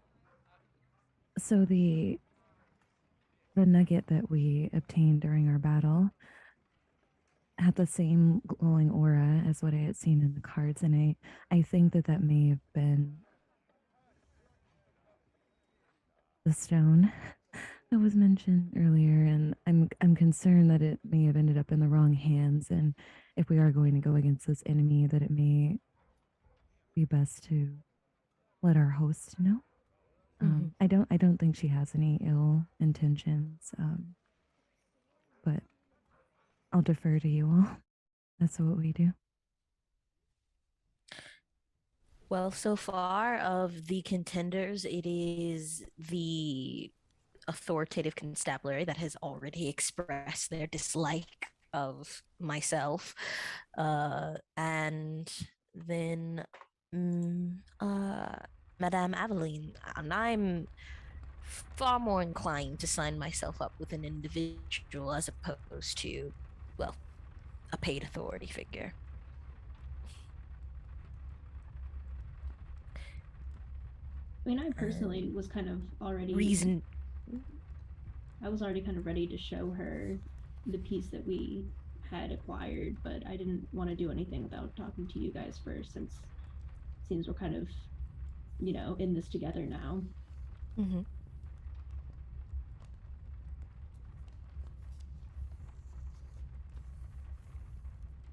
And apologies for not mentioning what I had seen sooner. It does take a bit of time to make sure I can trust those that I'm working with, but hopefully this offering sets us off on the right foot. It's understandable. The world is full of people who would take information for their own gain as opposed to helping along the way. Since you've been so forthright, the reason why I'm more inclined to help Aveline is I believe her connections would possibly lead me. My goals, I would like to gain invitation to Crestforge. I am innately curious as to anywhere I am not allowed to be.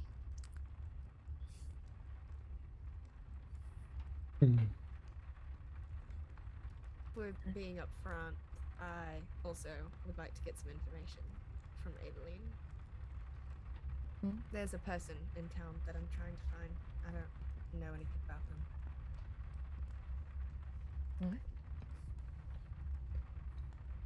I mean, I wouldn't mind some information from her either. I think, most of us here all want something from her, and she wants something from us.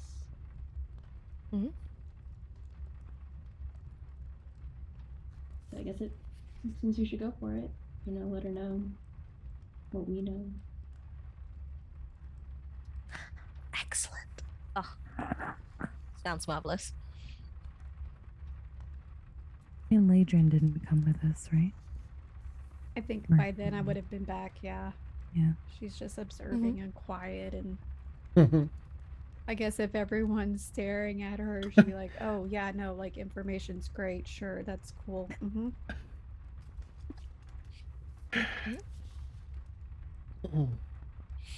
There we have it.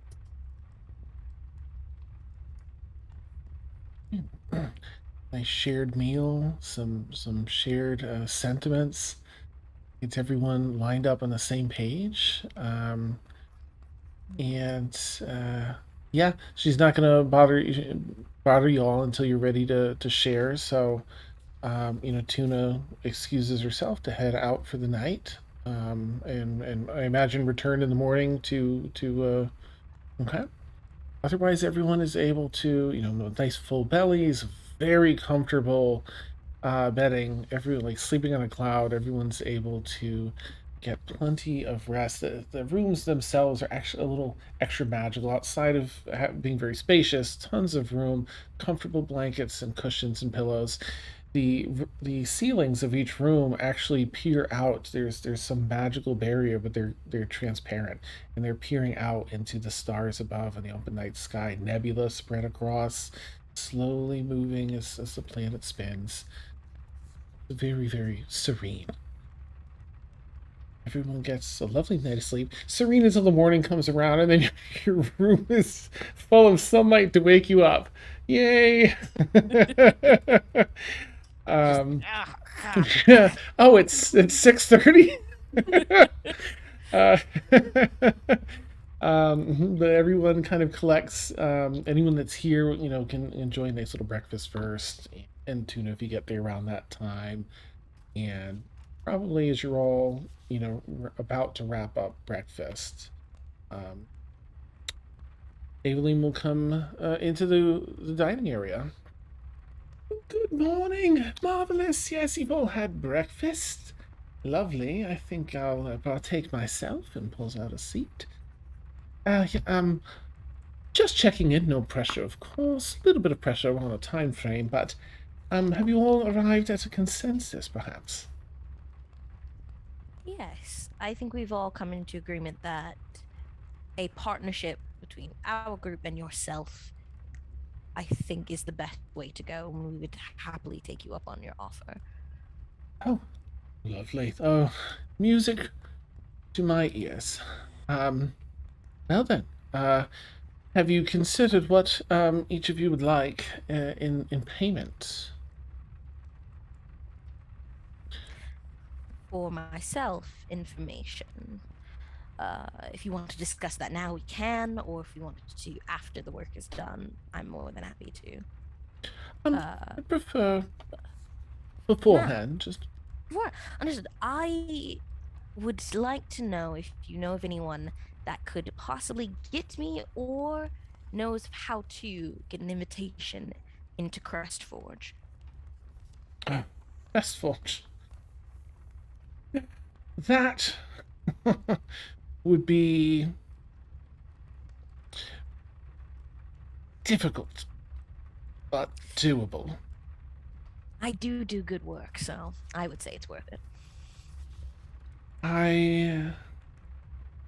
Here's what I can, to set expectations. I know they only allow so many visitors, and I can certainly get you on that list.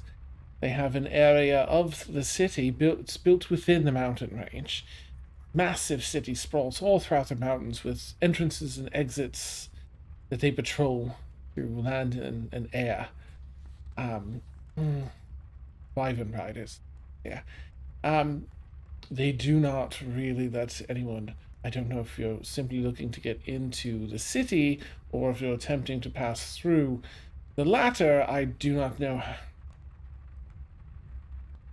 I could perhaps do my best to give you some insights. I could not guarantee any way of path. I could not guarantee passage. I can guarantee your name on the list to visit. Along with your Then, and I'm more than accustomed to making my own way, so that invitation would be worth its weight in gold. Wonderful. Then consider that done. Have any Bayor, do you have you arrived at what you'd wish for compensation? We could discuss privately with anyone that wishes to do so, of course. I believe that I would like to talk to you about some information that I would like to discuss privately, and perhaps some talk about some connections with you. All right. That I can do. Very well connected. Would you like to privately discuss them on stream or privately discuss them off stream so that they're secret?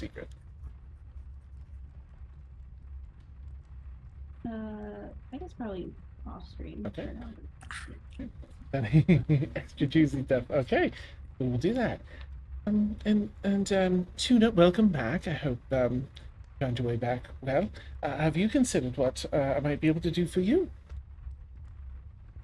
Also would like to discuss things with you privately. Oh, very well. Is that also privately offline, or? I can do it on. It doesn't matter. Oh, okay. Well, yes. Let's. I'll carry my morning custard here. Off to another room. Let's discuss. We'll make sure that you'll be pleased before I ask you to go and do this. You'll kind of go to a different room, maybe that library room again. Please make yourself comfortable, Tuna. How is it I can assist you? Compensate you. You said you aren't from here. Where are you from? if you don't mind me asking. Oh, no, I don't mind at all. I'm from the seas east of Avalon. So you would know. Well, if you're east of Avalon. I'm looking for someone who would have come here from Avalon. Right. Perhaps someone seeking to change their identity. You seem well connected. Yes. Yes, I am. And those seeking to change their identity are a little easier to find than those that have always been the same. And you believe they're in this city currently, or have they just passed through?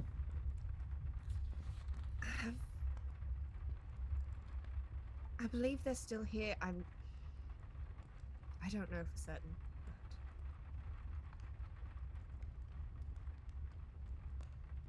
You do recall too that you believe they might have been employed by Citron. Yeah, that's. Oh, if you want to mention, you don't have to. Yeah, I'm trying to see. I have a theory that I'm working on. Oh, okay, nice. Well, certainly. I mean, whether it'd be easier if they're residing here, but even if they've passed through, I have plenty of connections in other cities. So those who were murdered under Citron, no one escaped? Not a single one? Not any of the ones that were excavating with them. Correct. There were 12 in total outside of Citron.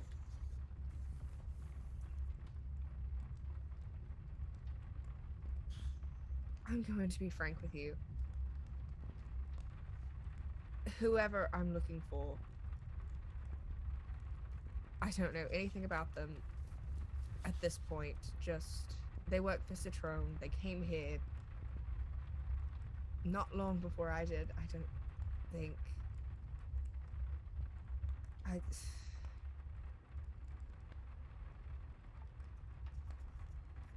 Anything you know.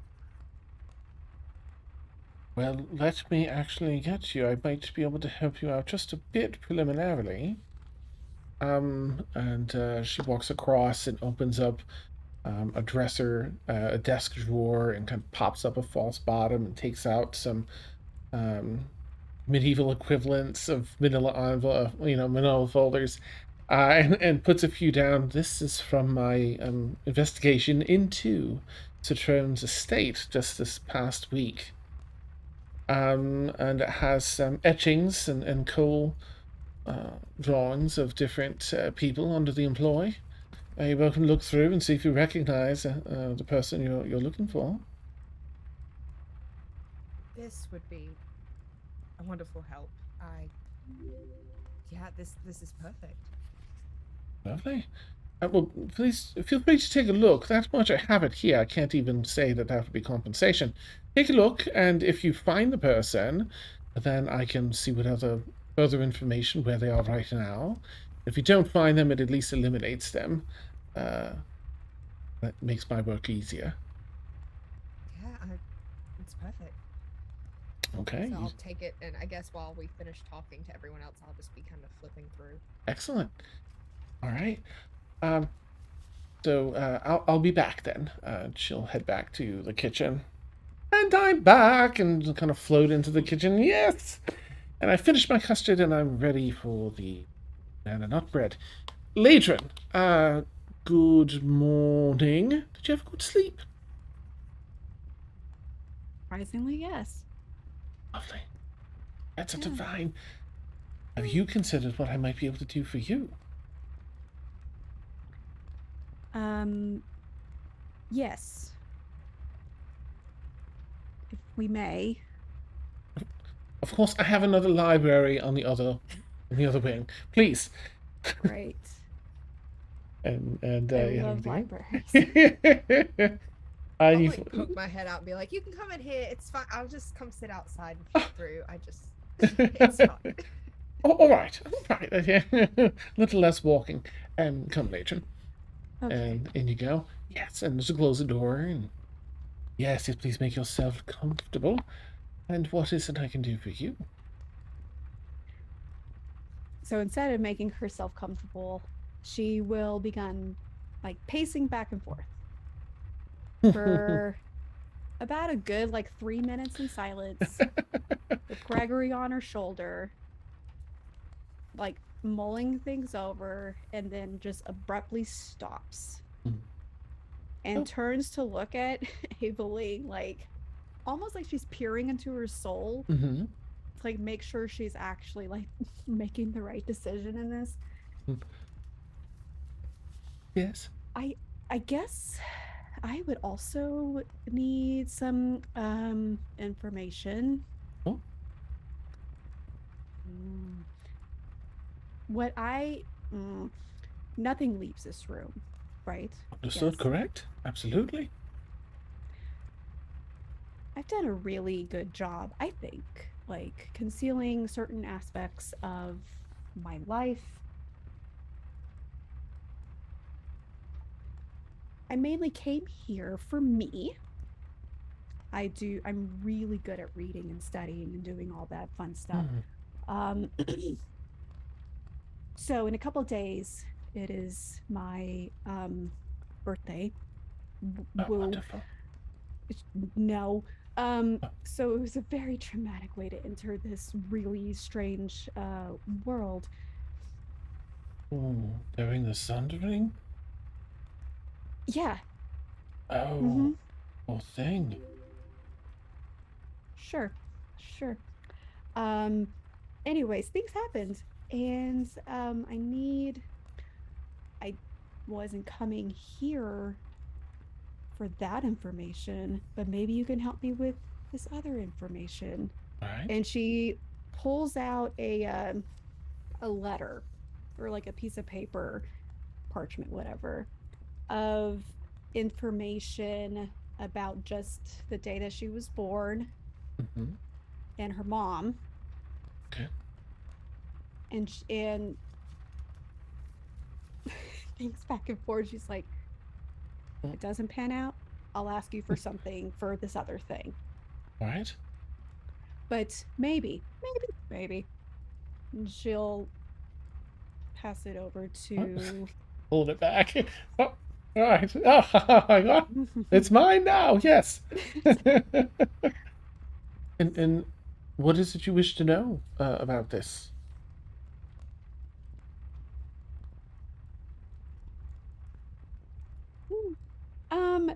Who would be a great place, or um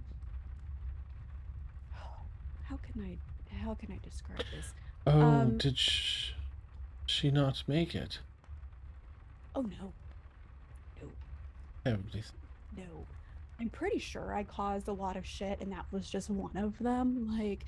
But I'm pretty sure it really wasn't my fault. It was somebody else's. And I'm trying to figure out how and who, because I would love to talk to them, if you know what I mean.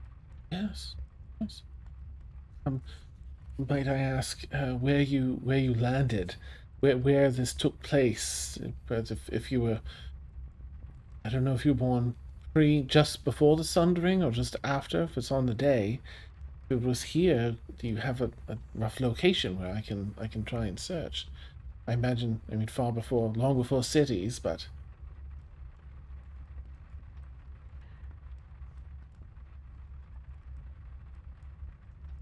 Are you familiar with Amalona? Near the Wild Thicket area? I'm just checking to see which one that is. Mm-hmm. Yes, around the Wild. I'm sorry. What's the name again? Amalona. I'm afraid not. Look into that. She'll make. It's around the. No, she. I just don't want to spoil too much. Mm-mm. She will write a note.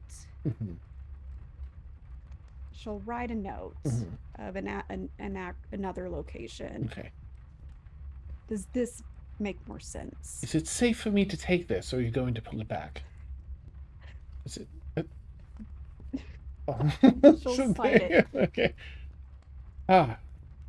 Yeah. Well, this will be helpful. This will be very helpful. I will absolutely look into this. And I just want to say, clearly you've been through quite a bit, and I'm very sorry, but most of all, you have my sympathies for... You started by sharing that you have to keep most of your personal life secret, separate, yourself. That must be very lonely. I've got Gregory. It's fine. Hmm. He keeps me company and just pat him on his little gargoyle head. He's incredibly cute. I know. Holds up the note, tucks it away. I'll look into this for you. Yes. Cool. If I can't find an answer, what's your other request? Do you know the research that they're doing at the Zenith? What's the name? Zenith Institute for Arcane Yes. Technology. Yeah, I think. Yes. It's Zenith, only yes. 8 words. I was like, the Zenith? Mm-hmm. Like, where's my notes?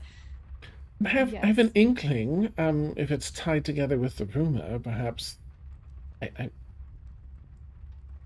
think I so. mean, it more than likely probably is tied to this rumor. If the Mon thing doesn't pan out, then research hasn't been progressing how I like. It's been 5 years and Yes. nothing's happened. Well, that I can absolutely help you with. There's a witch that I know that lives for exceedingly rare conditions and mysteries, and is incredibly knowledgeable.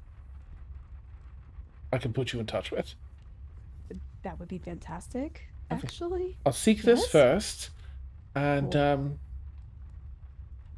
have this ready. The other information just in case. Cool. Wonderful. Thanks. Of course, thank you. Back to breakfast. Let's go. Thank God. Nice. And then, yep, so sit back down. We're back! And pull up a kind of pirouette a few times over to her seat. Ah, yes, and Nehru, have you considered what I might be able to offer you?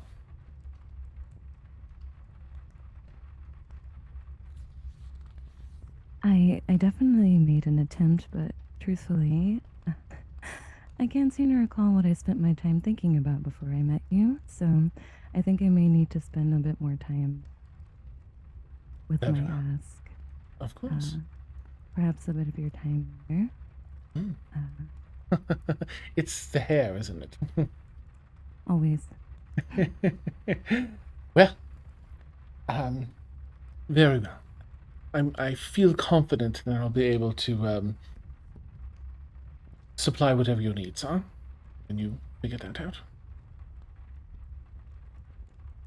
Thank you. Cool. And I'll jump over to Tuna, kind of looking through the portfolio. And sure enough, Tuna, you get like 8 people through, and that 9th person, they look a little different. It's, charcoal etchings and stuff, but it's highly detailed. It's really good work.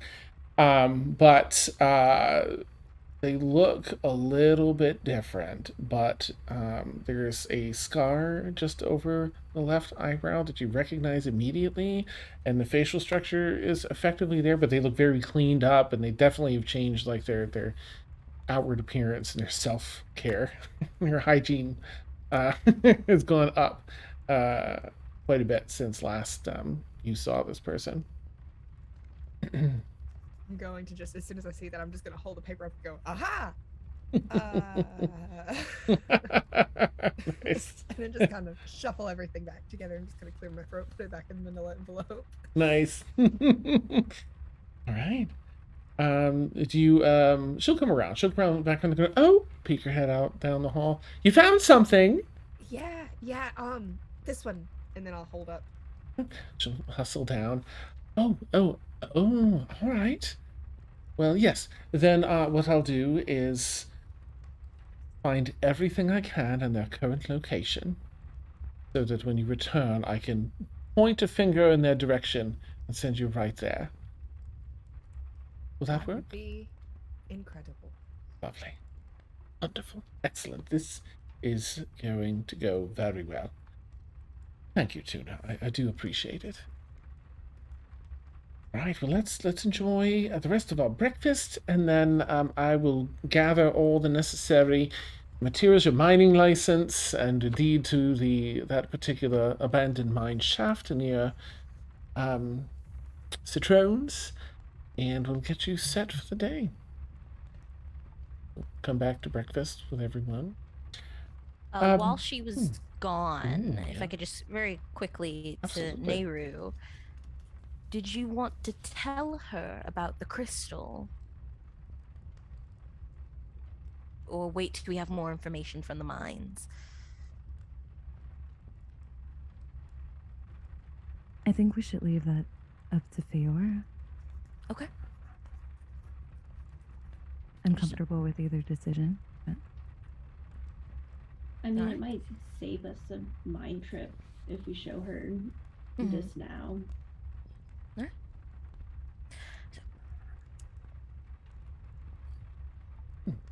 You hear a little da-da-da-da-da-da skipping down the hallway. She comes back into the room, and we're back, Act 3! Yes, and sits down to finish your breakfast and everything. Well, I think we'll have everything in order for you shortly here, Enderlin will. And are you all feeling good about this then? I am. can I just like mutter? And I'm assuming she speaks Sylvan. If you can see if you get a reaction when you. That we have a little more information for her. Yeah, she'll reply in Sylvan then. Yep, which is as you know, very flowing, like large, beautiful cursive, flowing language. Lovely. And I gesture towards Feora. I kind of reach into my bag and pull out a little crumb of crystal. Say, when we were doing that job for Citrone, I had talked to one of the excavators and he had given me this. It seems to be what they were looking for and what they were really excited about. I Oh, think they had found a lot because he seemed I see. quite pleased. Well, kudos to you for procuring that. Something so secret. Might I take a look? Take it from. Oh, I gotta have them do a check on it to see what they can see. Oh, yeah. Okay. Oh, that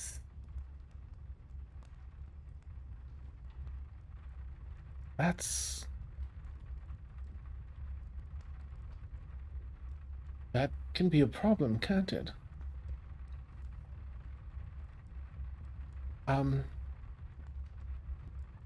think I'm going to need a larger piece of this to test. If you're able to find any, there's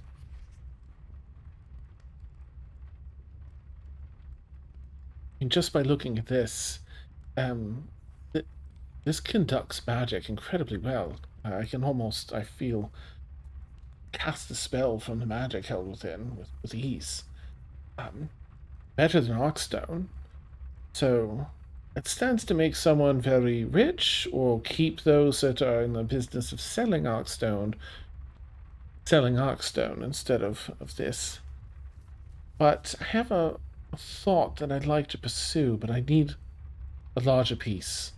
At least a chunk that could fit in one's hand. Are you willing to add that to what you look for when you're? Happily.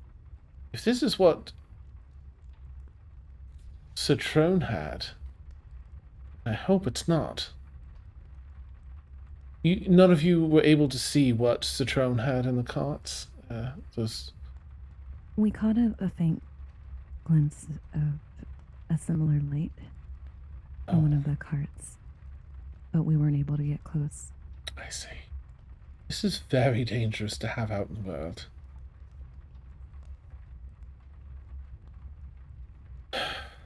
Well, I'll ask, please, I'll ask you to confirm that this is indeed what Citrone mined by heading down into the mine, and if it's what if it's what it might be, there should be more. We don't want anyone taking more. What might it be? I daren't speak it. Let me test it. And if it is what I think it is, I'll share.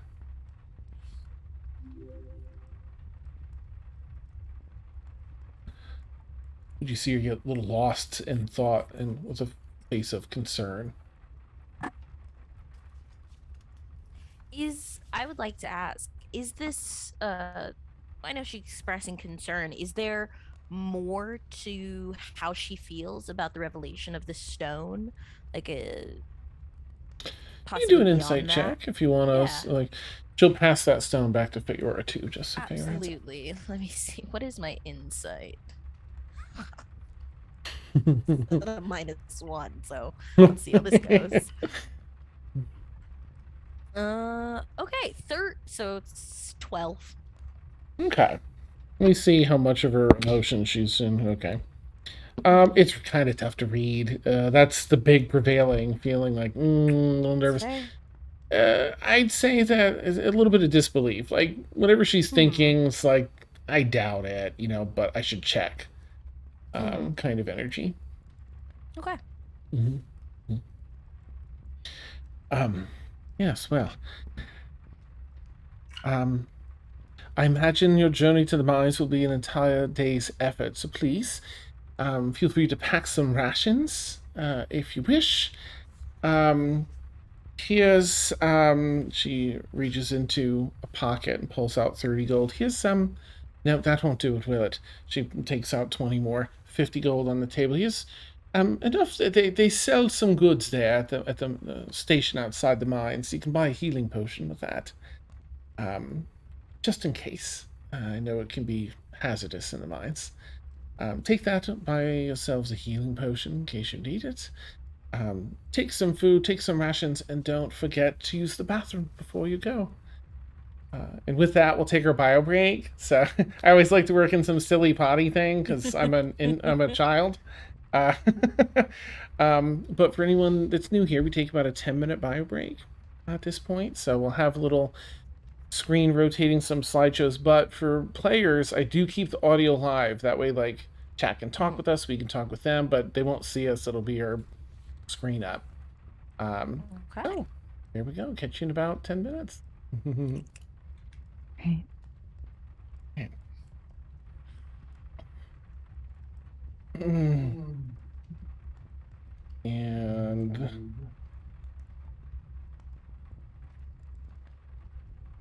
And okay, we're back. Hello, players, again. I hope you had a nice bio break downtime and chat. We're ready for action. All characters that needed to use the bathroom and they're ready to go on their mining adventure. So Aveline is there, and let me get back to my notes here. As well as Endelyn. Endelyn, please, supply them with everything they need, and yes. He looks over what Endelyn's brought in. Very well. So here are your there's miner's passes. This just says you're certified. Don't answer any questions because of course you're not. So just show them that and try not to talk too much about mining. But these certify you as miners, allowing you to go into the mines. And this is your deed, and she'll hand over a rolled up scroll for the actual mine. You'll have to show this when you get off the ship. Take the ship up the river. When you get off, there's a large administrative building off to the right. You can't miss it. It's the largest building there, and you'll show it to them, and they will get you pointed in the right direction as to how to get to that mine. So hang on to that. Don't lose that. And yes, I think that's all you need. It might. They're going to try and sell you all the tools and all the everything. But I'd recommend the healing potion. If you wish to get some tools, please do. But be prepared to try and be upsold.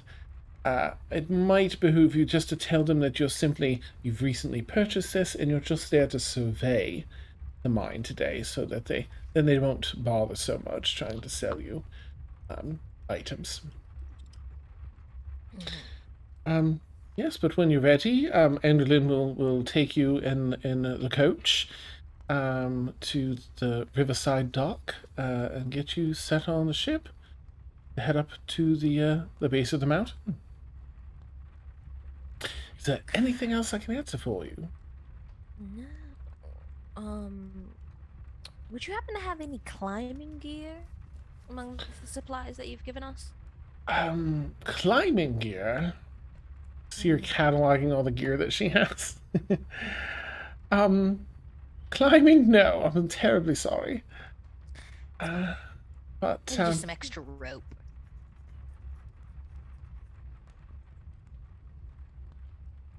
they'll probably sell some there. I'm sorry, Alright. they're just not things that I have handy. That's fine. You've shown an extraordinary amount of hospitality, and if you had, I would say you were overprepared, but I will not keep you any longer. Thank you. When you come back, please let me know of what you find. And again, if you can find at least a chunk that you can hold in your fist, that'll be enough for me to form the magics that I need to see. It's a minor concern. It's likely nothing, but I do want to be thorough. All right. Well, Enderlin will show you the way then. And I look forward to seeing you all again soon. And Off we go. and Enderlin will, in fact, lead you out to the carriage. And another comfortable ride through the city up to the riverside, one of the riverside ports. There's a couple bridges that cross this river that splits the western 2/3 of the city from the eastern 1/3. You're there. There's it's really just a very basic dock with a large riverboat on it. Arcstone powered riverboat that's going to go upstream. So the carriage pulls off to the side of the rather wide street here, 20 feet wide, a number of carriages and other things parked here. There's stalls where vendors are selling some goods for people going up to the mountain for the day or coming back. So there's a bit of hustle and bustle along this stretch of road. There are a lot of cars driving by. But another chilly morning. It's about 4 inches of snow on the ground. No snow falling today, at least, but as soon as you step out of the carriage and you can see your breath, it's probably maybe high 20s, upper 20s.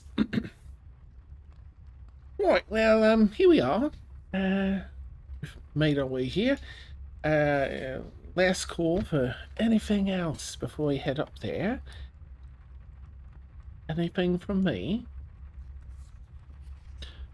Right, and listen, be careful down there. Abandoned mines. Obviously, they're abandoned for a reason. They ran out of ore and such, but that means they haven't been upkept in quite a while. So try not to get too kind of looks maybe over at Ladrin, like, too physical down there if you can help it.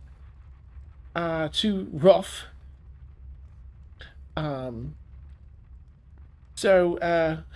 But Yeah, there's also the dangers that come with any cave system, so keep an eye out for any creepy crawlies. Well, usually they're giant down there, so you'll see them easily. Anything that's ooh, I'm glad it's not me. That's all I'm saying. But I believe in you all. You seem all very capable. Have your best of luck. That's all I could say. Best of luck. Here's your passes and everything out that you'll need. I'll just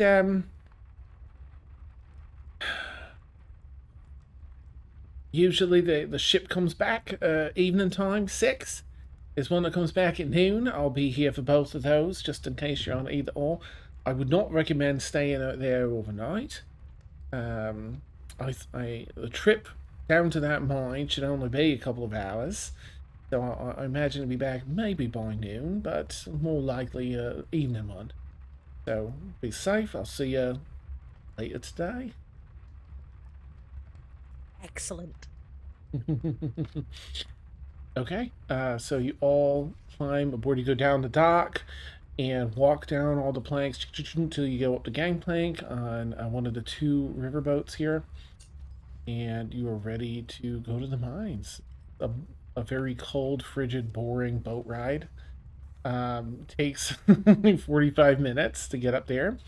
And it has enough power to go upstream and to ascend enough to be a little bit above the base of the mountain, a little way up. Until it arrives sort of a rocky shore at the lower part of the mountain. Okay, where are we? Does it look particularly developed in here at all? Or is it still pretty lush and unexplored? It's interesting in that as you arrive, the buildings and tents and crates and all the rails here give this air, give an air of like a mining encampment that grew exponentially, but never saw any planning or engineering in the design. So things aren't laid out well, but it boomed, and now it's pretty like a large section, but doesn't have a lot of the things that the city offers with the mechanical structures and engineered tinkering stuff. This is much more medieval wooden structures, some built right next to others. Not easy to navigate. Up the gangplank goes down, and you do see that really large administrative building off to the right. What would you like to do now that you step off the boat? Does anyone want to buy any supplies, or do we just want to go ahead with we're here on inspection, here's the deed, shuffle off? Honestly, I think we'll be fine without supplies. Okay. Yeah. Were we given any estimate as to how long our journey would be? Oh, sorry, that's probably for the DM. Okay. About 2 hours to get down to your mine, and 2 hours back, so you got 4 hours round trip plus whatever time you're like in that spot investigating. Oh, so it's not something that'll take several days. No, be by evening. By the evening boat, you should be back up. Yeah, I don't think we need to get any extra supplies then. All right. Then off we go. Okay. All right, here we go. That over and get my notes. So you head into the administrative building, and it's pretty easy to see like where you need to go and everything. And it's a lot of bureaucracy here, like a DMV for mining. that no, I guess that could still be like I could think of something for V, Department of Mining, and I don't know, mining vocation. There you go. But you do come across it finally, your turn in line, and you all head up, and there's an individual, a dwarven gentleman, looks to stand maybe 4'3" or so. There's a kind of a raised platform behind the counter, so they're maybe chest up over the counter. Salt and pepper hair done in elaborate braids. Really, really like a wide muscular build, especially, for his height. Light brown skin tone and rough linens and leathers he's wearing. Even though he's here, like, doing desk work, he's dressed as though he could just jump in and start mining at any minute, if he so desired. So he comes over and, well, all right. I see that you're here for. Are you checking in? I don't recognize you. Well, as I unfold the deed, Oh, we are here in inspection of our news property. well, congratulations on purchasing your abandoned mine. We can get you set up. I mean, you're probably looking to get. You want to pick up a few supplies before you head down there. We're more than capable, thank you. All right, all right. Well, if you change your mind, there's some stalls just outside the building where you can pick things up. Might I check your miner's passes, please? Of course. Hand that over. Take everyone's passes, flip through, and as he's looking through, like, so what brought you to purchase an abandoned mine? Thank you. Well, you never know what you never know what you'll find, and True. we'll leave it at that. Sure. Sure. I've seen people go down through there into a new into abandoned mine and come out with things that a previous owner entirely missed. Strike a new vein. There's it's not certainly not unheard of. There you are. Everything seems to be in order here.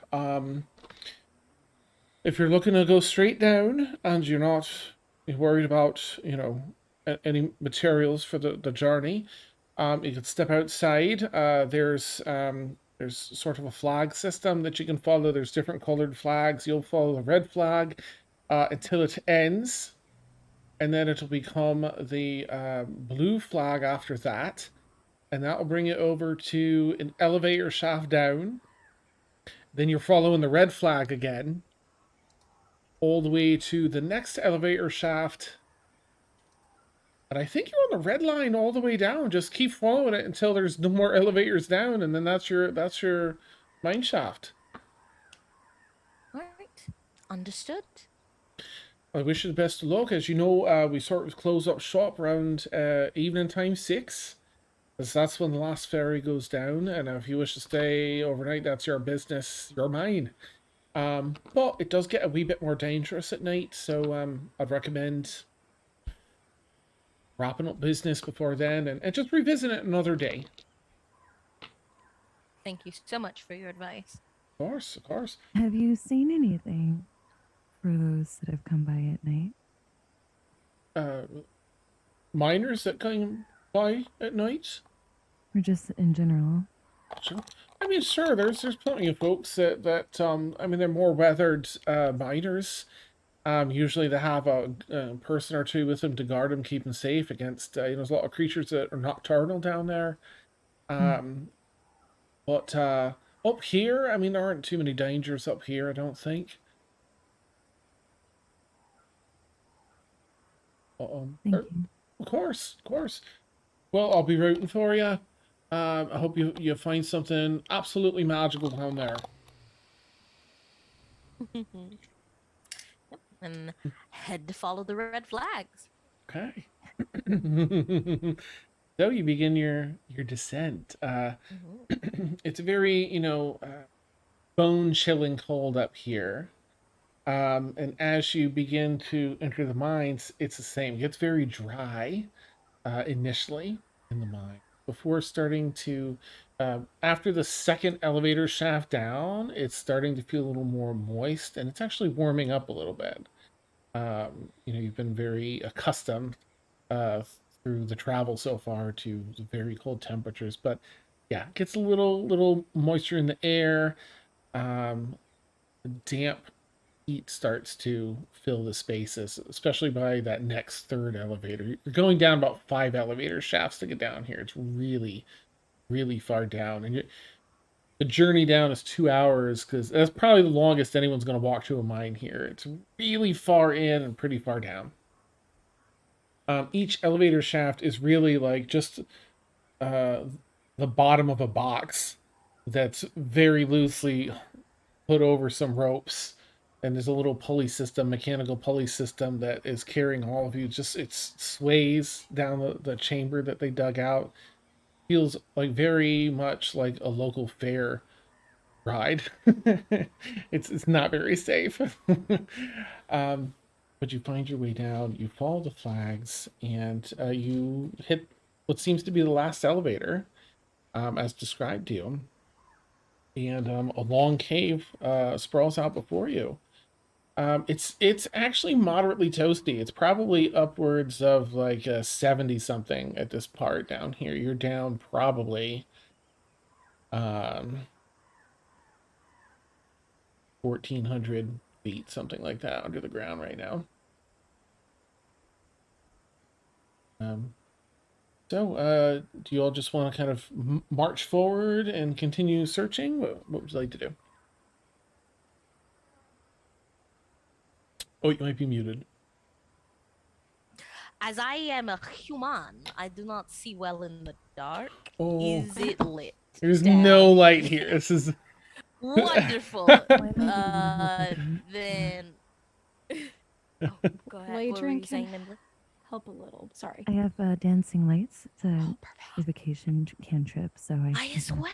start a little light show for us here. Mhm. that's amazing. Beautiful. What do you want that to look like, Nehru? Because I know you can cast out like the 4 orbs, or you can put them together to form a shape, like a humanoid or animal shape. What would you like it to do? Oh, an animal shape. I think it'll be like a blue, like 2 blue foxes, like. Just like They're doing their little Beautiful. hop run, and they're just keeping around you all, casting a nice blue light. So anyone that doesn't have dark vision, you have, I think it's bright light for like 20 feet, and then like dim for another 20 around each fox. Mhm. Yes. So it can extend out as far with that. Cool. Yeah, okay, just want to make sure it's Beautiful. The cantrip. Yeah. nice. Right. Otherwise, everyone did anyone else have any thoughts on how to proceed? Everyone just marching on. Fine with marching on. Okay, may I ask for a marching order? Now, this is pretty wide. I mean, you can all walk side by side. It's like a 15-foot wide cave. But, I mean, it's. I imagine everyone's not Wizard of Ozing this, so. In the middle. Nice. All right, neighbors in the middle. Anyone want to take the front? 1 or 2 people? Tuna? Beefy. Yes. Nice. All right, Tuna's up front. Nehru's in the middle. Ladrin, where would you like to stand? Middles-ish Okay. sounds good. And she, like, probably after a while, if it's going to take a long time to walk, she's going to bust out her broom. Actually, coast. Nice. Okay. Yeah, it's going to be like So- 25 minutes down. This is the longest portion here. She, yeah, totally would have hopped on her broom. You all see Ladrin once again sort of, take a broom out and hold it under herself, and then it starts levitating and floating her above the ground a couple feet. Dia, where would you like to stand? I'll be right up front with opportunity. Okay. And Feora? I'll stay towards the back. Okay. Okay. It sounds like So, Tuna, like, Dia up front, Nehru in the middle, and then like just behind Nehru, Ladrin and Feora. Okay. All right. So, can I have everyone make a perception check for me, please, as you're navigating the cave? Effective 20. Oh, and then I'll go around and ask each person. Okay. My brain doesn't do well. No, you're I fine. got excited. My brain's just terrible with that. I'll lose it. So tuna. Effective 20. Nice. Latron? 17. 17. Okay. Feora? 19. Oh. Nice. Nehru? 19 with bonus. Right. And Dia? 5. What's the Saturday Night Live skit? We're like, and then the fourth sister comes out. Yeah. I love it so much. Thankfully, your crew's looking out for you today. Bless them. Yeah. We're Nice. distracted by the foxes. It's fine. Ah, it's so Yeah, beautiful. Yeah. Wow. Yeah, you're all heading through, and everyone, sadly except for Dia, while you don't spot anything in your visual, you do hear what sounds like tumbling stones, like stones in a tumbler, like a bunch of little stones falling over one another, a little bit from side, like the walls, and a little bit up ahead, but sort of underground. You all just want to, continue moving on, keeping an ear out. What would you like to do?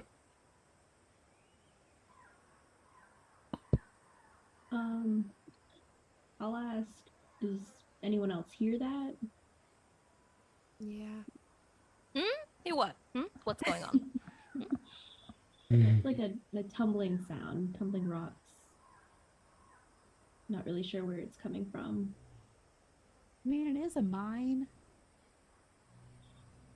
An We did abandoned also one. let an elemental of stone escape.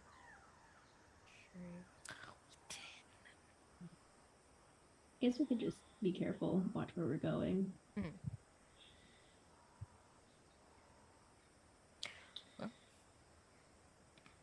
Okay. Then onward carefully. Kitty cat. Meow. I'll kind of raise kitties. my shield and be Mhm. slightly in front of Dia. Not like to block Dia's way. Oh, but- happily let you in front. Amazing. Okay.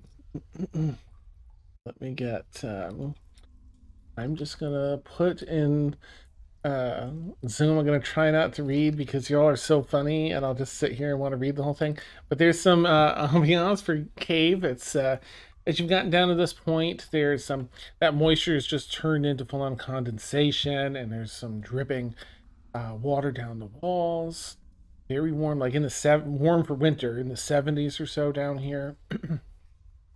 And that rolling stone sound, the tumbling stones.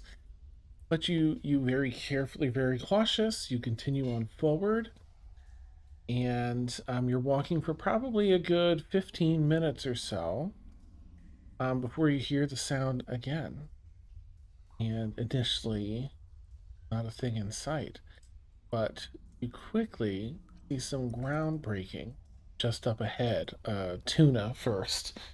Just to the right of you, like 5 feet to your right hand side, Tuna, you see some the ground erupting with stone and piling off to the side. So I'll give you a quick sec to ask you what you want to do as you see that, because you've been keeping an eye out.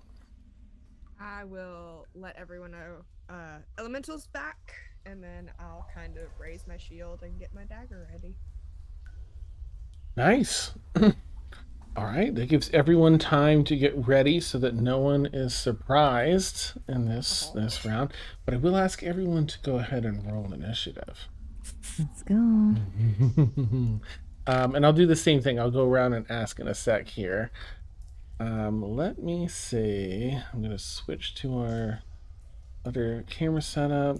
And I wanted to have this third camera set up, so I'm sorry, viewers. I'm going to have to turn one of these cameras off because I need the players to be able to see. And my third camera wasn't working. So A quick sec to sort my life out with that. Turn this off, and if I deactivate it, it'll let me use it in Zoom. Okay. I'm gonna quickly change. Sorry, you're gonna have to just miss my face for a minute. Well, I switch it over to the battle thing. Hopefully, the battle thing. Let's try this.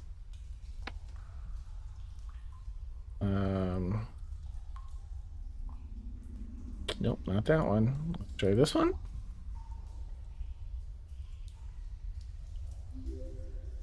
There it is.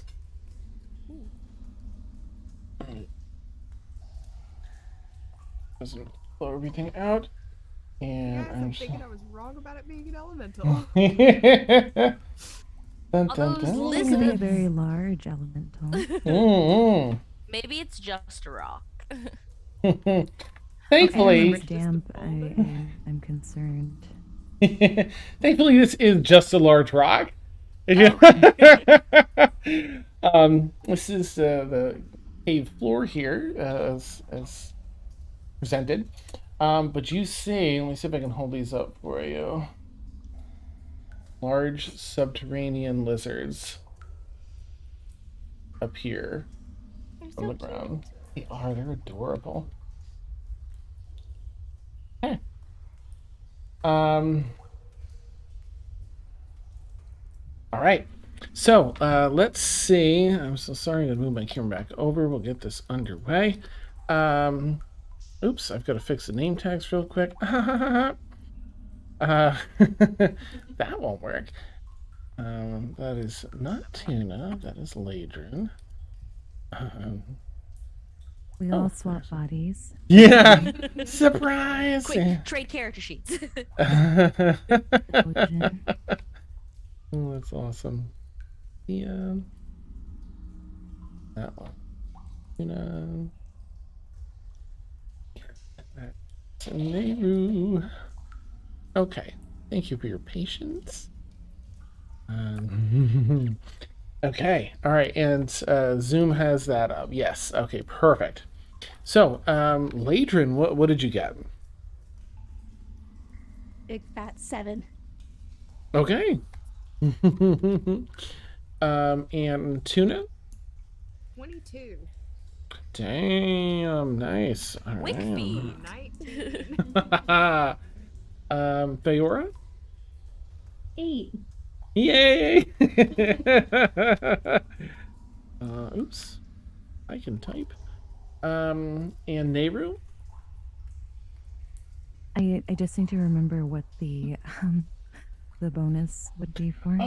Your dexterity modifier. Mhm. Oh, so I have 17. Oh, nice. All right. And Dia. 15. Woo! Nice. All right. I'm going to put these all on the same turn, just to not slow things down too much. They will actually go right after Neighbor. Okay, so we'll start off with Tuna first, and Nehru, you're going to be right after Tuna. Yeah. Tuna, what you got? What would you like to do? I'm just going to go ahead and turn around to the one that is behind me. Mm-hmm. And I'm just gonna sacred flame it and hope that does something. This one so right it needs here? to make yes. Okay. And it needs to make a dexterity saving throw. Nice. May I ask, is that a spell that is cast from a distance, or do you have to be... Yes, it is Okay. a 60 feet range. Nice. Dex save? Yes, a dex save. The dirty 20. Yep. Okay, cool. I lose my turn. Oh, no. No, I'll just kind of, I'll just hold where I'm at for now. Okay. Right. Just to double check, so no movement, no bonus action? I can't. The bonus action I want to do is a spell, and I already cast a spell. Okay. So, Yeah. All right. Okay. Then we will move on to Nehru. It's gonna be lizards after Nehru, but then Dia, you'll be up after that. Okay. It's gonna be what after me? The lizards. A lizard.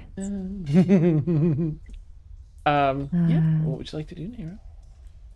Oh, and there's one behind me. I'm able to perceive that, right? Just Yes, given it's a definitely. giant lizard. Okay. I just want to be sure. I think. Okay, Nori, this is not the time. Okay. I think that I'd like to. It's the giant cast- lizard. Sorry. It's the giant lizard. He's in front of me. And it's dark in here. It's not everyone able to see. Thanks to these your creatures lights, are. they can see. But if They you can see, wanted okay.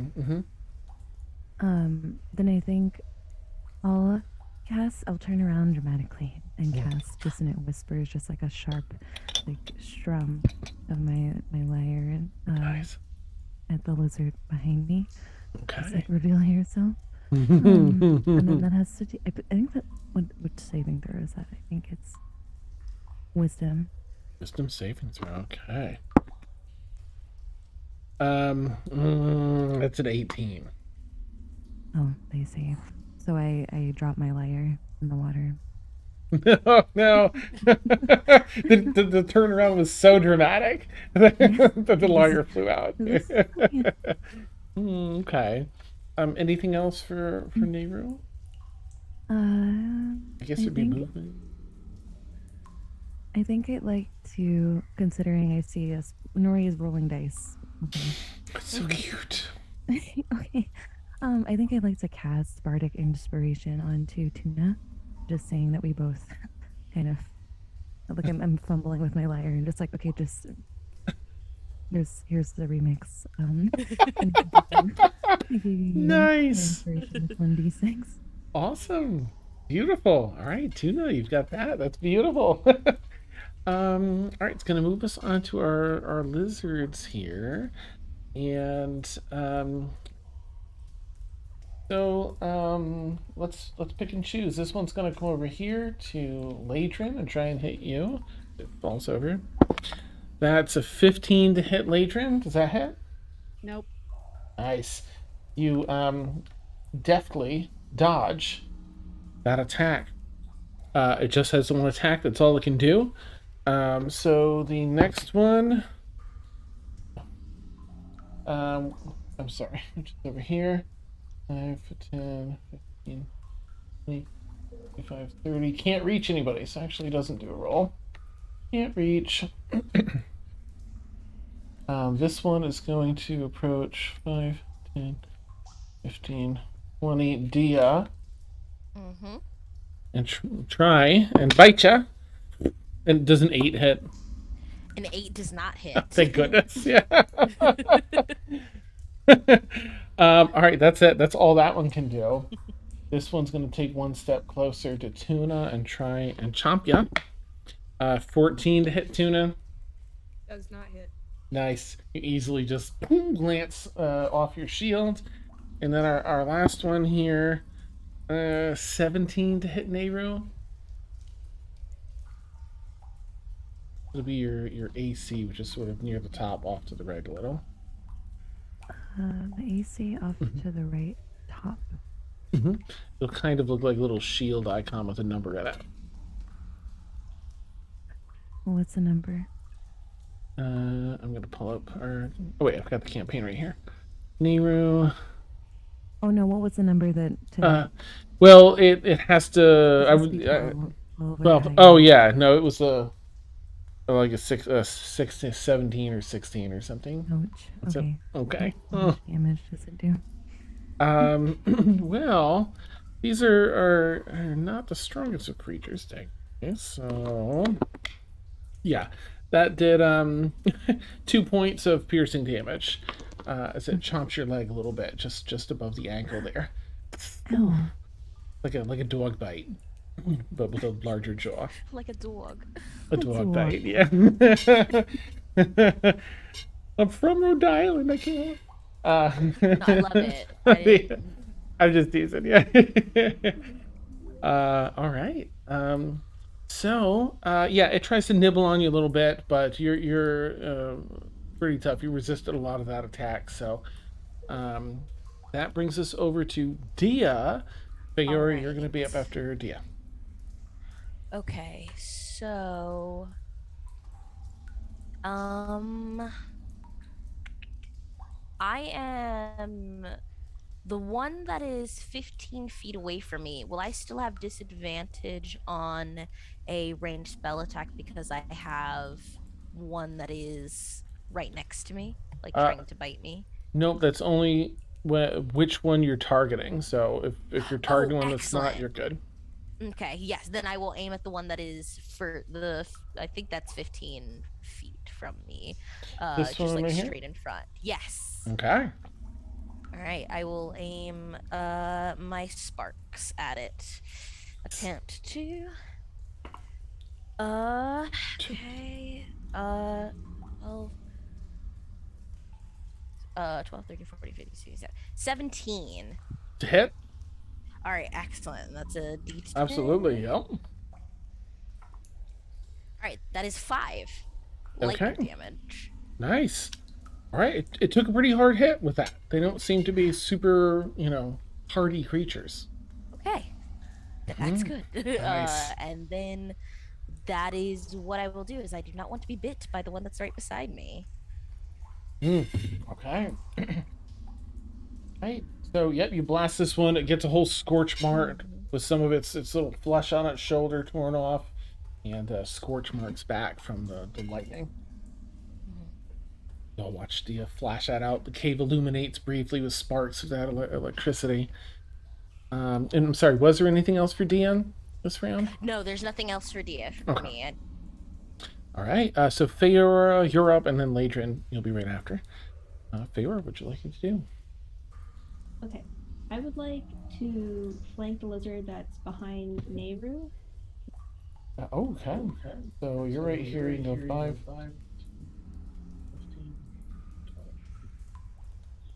Okay, and then would the sneak attack work here? I can't remember quite. It would. Okay. So I guess I would just like to try to hit it with my short sword. Go and make an attack. Are there any modifiers that go with that? You can look in your actions tab. It'll show you like next to in the actions part. It'll say like plus Under hit DC. under hit. Yep. So +5 for you. Sorry. No. Okay, so it'd be 16. Right, nice. Please ask all those questions. That goes for everybody. Like while we're learning it all. Yeah, that absolutely hits. Okay. So then I would roll 2d6. For this, this is just your base attack first. So you'd roll 1d6. Okay. And then +3. 7. Okay, let me take that out. Now for your sneak attack damage, I think it's 2d6 to start. Oh, it's 1d6. So now you would just roll a d6 and add it for your sneak attack. 4. Okay.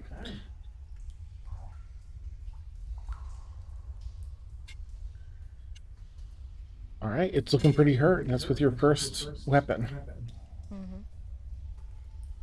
And I can do the 2-weapon fighting for a bonus action still? Yes. Okay. And do I roll another d20? To try and hit that one as well. It's an 18 without any modifiers. That definitely hits. And I don't want to do math. Okay, and then other short sword, 5. Okay. 5 points of damage. So, what do you want? It's not dead, but it's really hurt. What would you like that to look like as you go into this fury of sword swipes? I guess I kind of like to dash in, seeing that this one's already attacked. And kind of slice in with one, then another fluid motion, and kind of flip the other one and kind of like stab in with the second. Nice. And you cut through meat, some sinew, and some blood sprays out as you pull it out. You can really get in there and slice it up good. Anything else for your turn? You'd have a little movement left. Unless you want to stay there. I'll stay there. Okay. That brings us over to Ladrin, and Tuna will be next. Okay, so question first, with Tuna's telling us things are coming, would that have given Ladra enough time to summon Gregory, or no? Does it take an action to summon? It does. Yeah, no, you'd have to use it in. So, if you want in the future, in order to have that, just say like, "Oh, we're paying attention. We're ready. You know, like we're listening. So I'm going to summon Gregory." If you let me know ahead of time, it'll be like before battle. But once battle starts, it's got to take an action, unfortunately. Sweet. Well, I am pissed off at the lizard who tried to swipe at me. The audacity of this thing. So instead of summoning Gregory, I'm going to do Burning Hands. Okay. On that lizard. And I need to make a dex saving throw. Nice. Dex saving throw.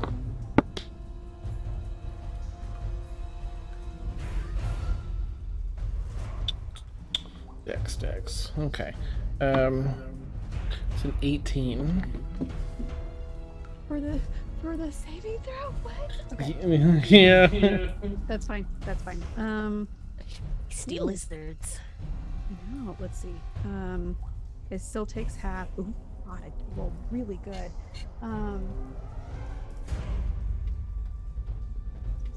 Okay, so 8 points of fire damage. Oh, half anyway. Nice. Okay. Yeah, well, that is half. That's beautiful. Yeah. All right. Okay, that was my action. Bonus action. Has anyone gotten hurt? Nehru a little bit.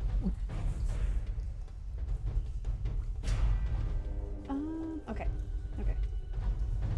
And that will end my turn. Okay. All right, that brings us back up to Tuna with Nehru upcoming on deck. Tuna, what would you like to do?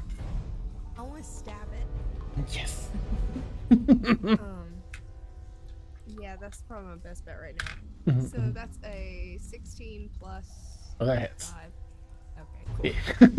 I also don't feel like doing math right now.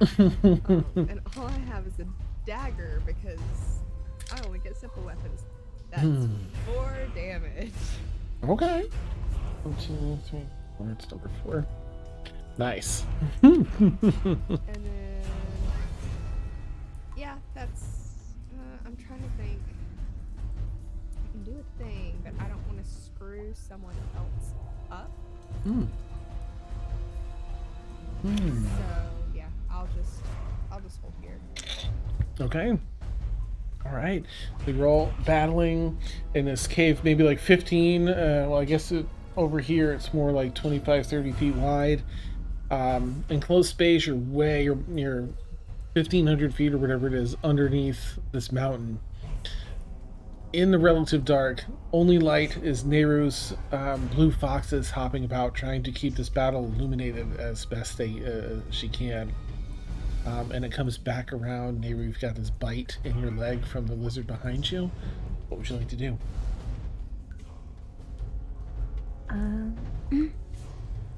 And there was, it's already taken damage, right? It's, Yes, a considerable amount of it looks like damage. it's on its last leg. I think. Absolutely. I think I unsheathed my rapier and with just a little bit of flair, try to finish it off. Nice. All right, let's see if I can roll that.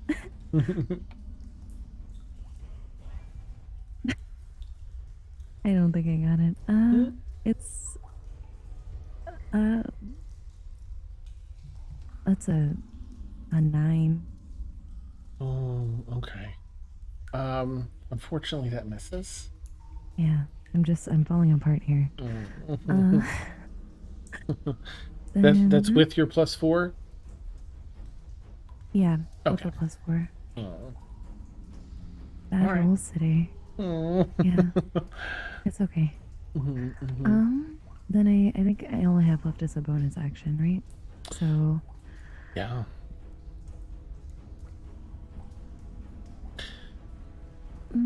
what do I do? I think I'll just hold. Okay. Just hold for now. All right. Yeah. Your options would be, bonus spell if you had it, or because both your weapons are finesse weapons, you could use your dagger in your offhand and try to Oh, attack the right. second time. you Okay. wanted. Yeah, maybe I'll try that. With my other hand. Oh God. Mhm. That was a 6. Okay. I'm not doing damage today. Okay. That's Oh, fine. poor thing. That's fine. We're choosing peace and singing. That's fine. Nice, nice. I mean, they're so small, they're very cute, these lizards. So I don't want to hurt them. Aw. Meanwhile, It's the taking. peace cleric, I'm stabbing it. Yeah, that's it. That's awesome. It takes a lot of mental acrobatics to keep an eye on where your fox fires are, and making sure that people that are engaging are staying lit. It's like quarterbacking the fight. So we'll And just I'm say, thinking about that muscular librarian that we saw, Yeah. in case I'm all over the place. yeah, I get it. That's awesome. I completely understand. Um, okay. So that brings us back to our lizards. Oh no. Okay, Ladrin. Well, this one rolled a natural 20. So it's a critical hit on Ladrin. Listen. Oh no. 8, 9. It's not terrible, but it is 9 points of damage Okay. for Ladrin. Well then. Jeez. Okay. That's all it can do, thankfully, on its turn. But Ladrin, it gets you good. It bites once in your arm. It kind of tugs you in one direction, then it reaches underneath that arm it just bit and just bites in your torso. You feel it scrape a couple ribs as the teeth poke through, and then the rest just down the torso over your hip. And it kind of pulls as it pulls away. Whoa. Okay. Next one is going to try and make it to Dia, because that's just who's here. They're pretty mindless. Absolutely. It's going to try and hit you, Dia. The Hi. natural 1 on the other end of the spectrum. It does not hit. You very a very crafty manner dodge a step out of the way. You hear the clack of teeth as they chomp in front of you, missing. This other one's going to try and get you too. Okay. Okay. That's an 18 to hit Dia. I will bring up my arm, casting shield, but bringing up my arm as it bites down. It's just that strange metallic scraping sound to raise my AC to 20. That is so cool. Kind of bites down on this magical energy that is protecting you. Okay. That's so cool. This leaves us next to Tuna's. Same thing, just going to try and bite. It's an 18 to hit Tuna. That does hit. Oh, okay.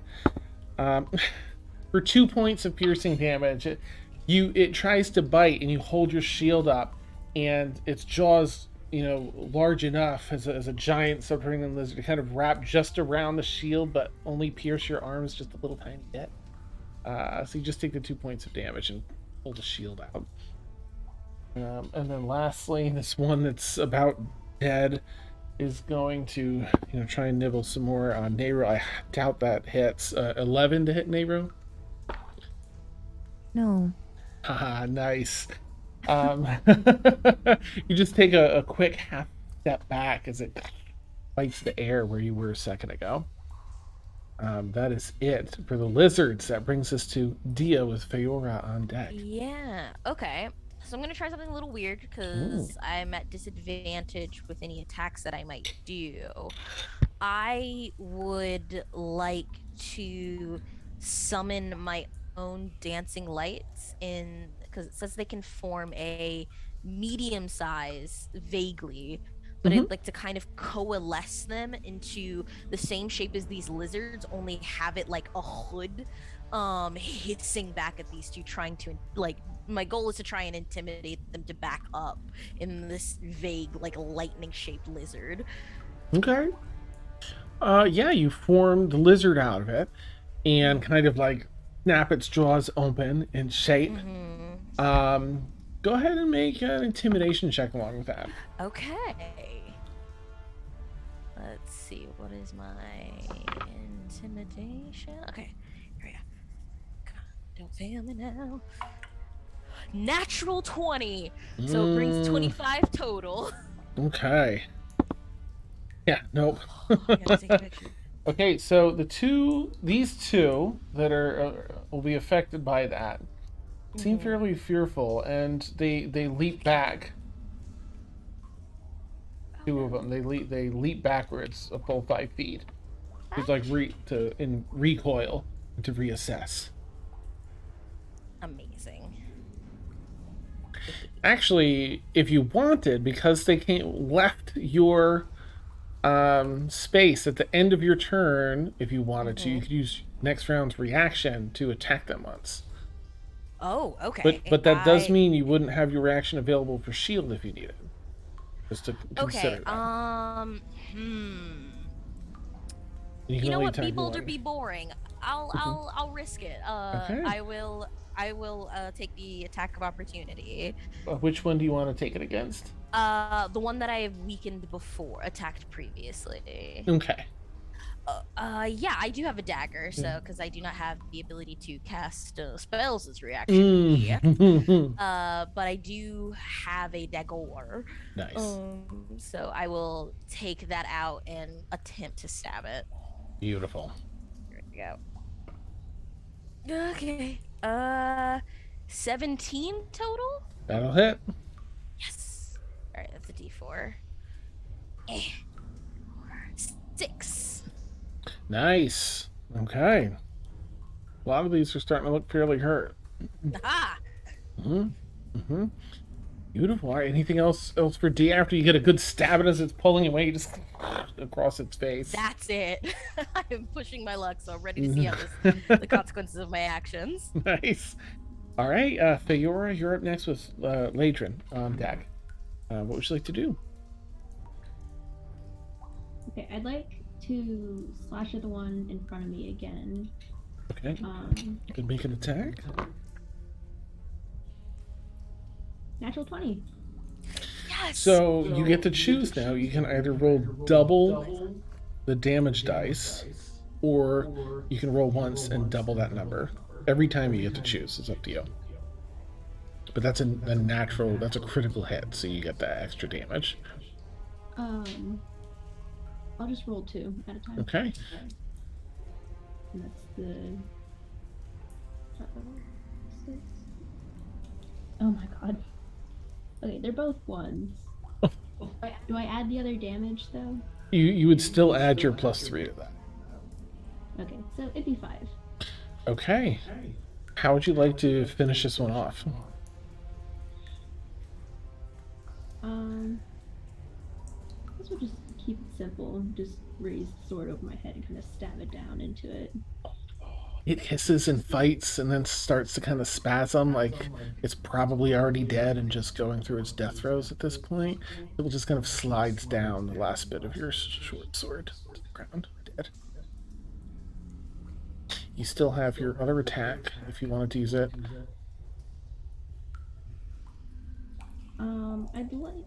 I have movement, right? I'd like to move over towards Ladrin to try and help out there. Okay. 5, this one's gone, that's dead.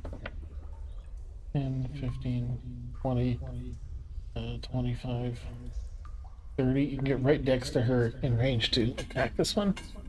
Okay. It'd be your offhand. Oh,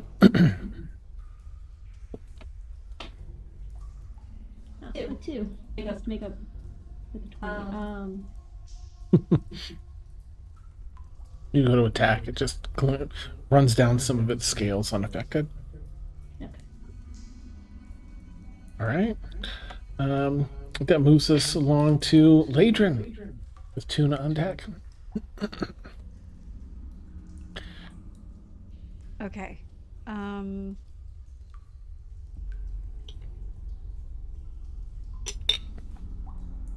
think.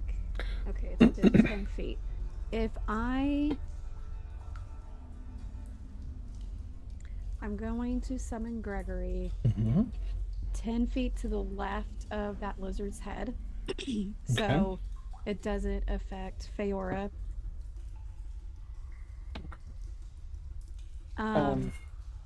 Over here? Yes, right there. Okay, so with that, the lizard now needs to make a really bad dex saving throw for me. It'd be awesome. Oh, sorry. What's its dex? Let's see, it's an 18. Back to our 18. Quit that. I know.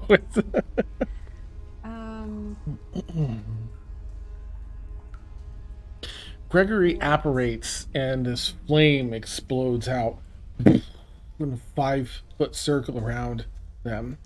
And this lizard seems to dodge, but with that, you also feel everyone a slight rumble around.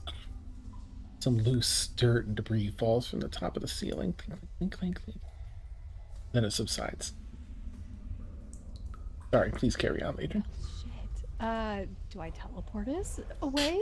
Or do I well, like, back up? I'm not gonna leave y'all. See ya. See ya.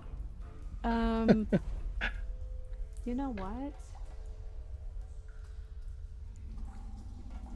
Sure. Bonus action, I will tell Gregory to teleport us, me and Feor, because it can take a willing creature of my choice within 5 feet. So, hey, Feor, Gregory's gonna bamf us. We can only go 15 feet. Never mind, that's not gonna work. Sorry. I'll just tell him to be like, yo, fire, lizard, ow. Nice. Okay. Does Gregory have a separate turn after yours, or is that? Yes. Okay. Yes. As you tell Gregory, So, furrows brow, ready to. It's like, Cute chibi gargoyle ready to attack this giant subterranean lizard. my sweet little one. I love it. Okay. All right. He's gonna do fucking fuck. Does a 12 That's a good amount of hit? damage. Yeah. Lizard did not know what it had coming to it. Does a 12 hit? It just misses. Just misses. Okay, well, this dice has been mean to me, so we're going to retire that, and then that's all we do. All right. Woo. It's tough. These things are tough. Tuna. That's you with Nehru on deck. Sorry. Okay, first up, I'm going to healing word Ladrin. But so hopefully you don't die. That is, hold on. Let me find healing word. Healing word. It is not in my. Oh no. I didn't prepare a healing word. Oh yeah. Okay. Shit. Okay. You go to cool. pray, like, oh. Cool. And I'm like, oh fuck. Cool. I have cure wounds. So I will take the attack of opportunity. And I will run to Ladrin and cure wounds on you. You have 10 feet of movement left. You get here, and how much do you cure wounds for? That is 1d8 plus 3, so it is 8 plus 3, so you heal Let's 11. go. Nice. Oh, nice. And then I have 10 feet of movement left, so I will move as close to Dia as I can. Okay. We'll go right here. Let me roll for that Lizards, 16 to hit You would forget. Tuna. That just hits my armor class. That's 3 points of piercing damage, so not much. Okay, I guess that's everything for Tuna this round. All right, that brings us back over to Nehru, Lizards, and then Dia. Nehru, what you got? All right. We're gonna try this again with Dissonant Whispers. Oh, nice. All right. I'm gonna use a different die this time. Make some space here on my desk. Okay.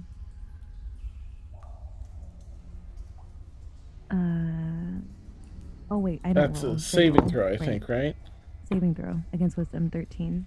I don't know what. Oh, I don't think there's a hoping that wisdom they- house here. Yeah, that's a 9. okay. So they don't save. Correct. They fail, so you succeed.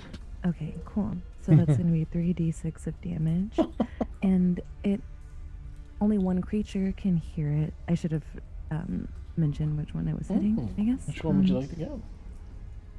I think the one to my left. Right here? Yeah, can I reach it from there? I think it's like Has the one 60 to our right taken damage yet? I'm sorry, I'm not able to. No, that's okay. I think the one that, let's see. This one's probably the one that's hurt the most. No, I'm sorry. This one's hurt the most. This one's second most. This one's fine, perfectly fine, and that one's hurt a bit too. Okay, I'll go for the one that's diagonal to me then, if I can reach. I think it's This way? within 60 feet is the range. Oh yeah, you can target any of these. I'm sorry, is it this one right here? Yeah. Okay. Mhm. It's the one that's Okay, full so- health currently. Yep. Okay. So Get it, get that's the it. First one. So there's 1 damage. 5 total, and then 5 plus 10 damage total. Nice. 10 total? Yes. Beautiful. Whew. All right. Yeah, these are all looking pretty hurt. Some of them are getting a little extra feral in this moment. They're wounded, they're hurt. Please carry on.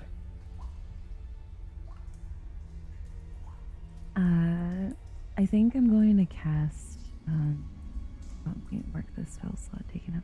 I think I want to cast Healing Word on Tuna. Oh, nice. Wait. Can I do that? No, that's. Oh, the second, actually, Oh, that's a second action. Never mind. yeah. Then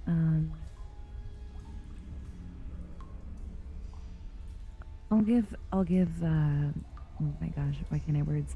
Dia. I'll give Dia some bardic inspiration just for a little more pep. As we wind this down. Amazing. All right. You cast that inspiration over there. These Ooh, these are all pretty hurt, so I'm gonna have them do like cut and run checks here. Oh. Those you oh wow. Okay, you just like hacked half of the life away from this one that was like hasn't really touched anyone yet. So that's one of the ones that was so frightened they left. They failed their roll and they've run away. They burrow back under the ground. It was the other one. As well as this one, who's the most hurt out of the whole bunch, seeing how much damage his compatriot right next to it took. It's just its instincts take over. It burrows underground. As two of them do, there's some sensation of shaking to the ground as they burrow through and sort of just magically move the ground around them. But it quickly becomes another larger rumble. Seems to shake the whole cave. More debris and dirt falling down from the top of this tunnel, and then it subsides. That's not good. Any movement for Nehru? Any movement for Nehru? Why are you asking me that? I think I would like to shift to my left. Closer to. Sorry, at a diagonal. Yeah. Any Right further? about- Or right here is good. Maybe one more step. Yeah. Okay. Much safer position. They're kind of guarding this one. You've got some bodies between the other. You float around, ready with your wire to do what needs doing. The music really makes this a lot more suspenseful, I gotta say. Right? It's like you got goosebumps. I absolutely love it.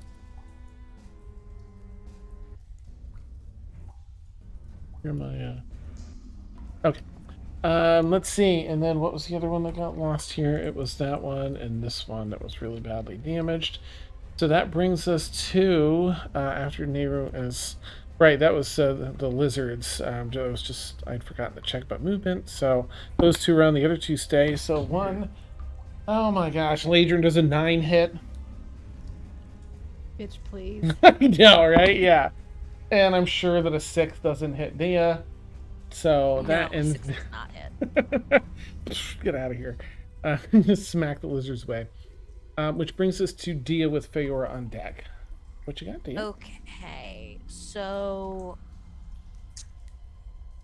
of the two, the one south of me is the most injured.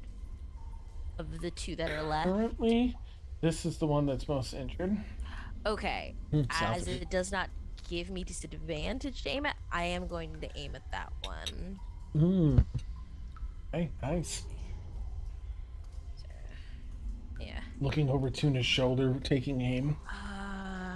Well, that not is a over his shoulder, 10. but around. Yeah, that is a 10, but I'm going to use my bardic inspiration that I was given to add to that because I don't know if a 10 will hit. So, Nice. okay. Oh, I also forgot that I actually it's +5. So before it, but I already said I was going to use my bardic inspiration, so that's on me. Up to you. I mean, It's I'm gonna not hit that extra strict. hard. Yeah. So that will be I rolled a 4 on the bardic inspiration, then it's +5 Okay. from my because it's a to hit, not a save. So that brings it to 19 total. That smashes it. Yep. Amazing. That's a D10. 10. Damn. Okay. Oh, plus is there a plus to that? No, it's as far as I am aware, it's okay. just a flat 1d10. Gotcha. For contributions. Nice. Oh, that thing, it's barely hanging on to life. It looks pretty raggedy now. You've got some, muscles kind of split open now, and it's really stammering and weak. And I guess in my no, it's sorry. So for two weapon fighting, I have to have a weapon in my hand, and I'm the spellcaster. So never mind. That's it for me. Neat. All right. In that case, we go to Feora.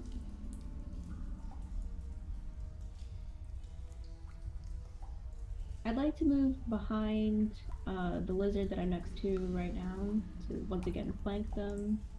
20 feet. You got 10 left. Okay. And then I'd like to attack it with my short sword again.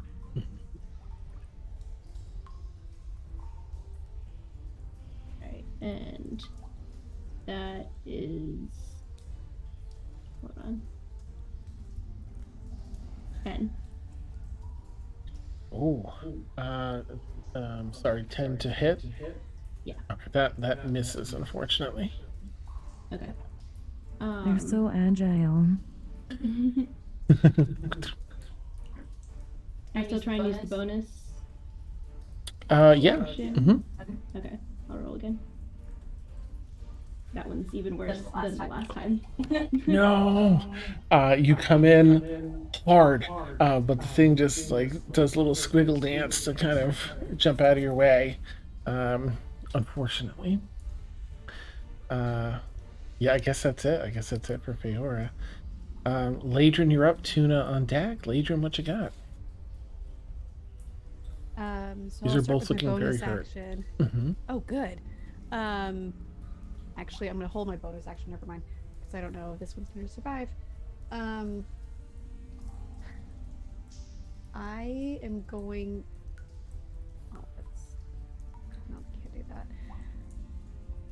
Oh no, you're in my line of fire. Crap.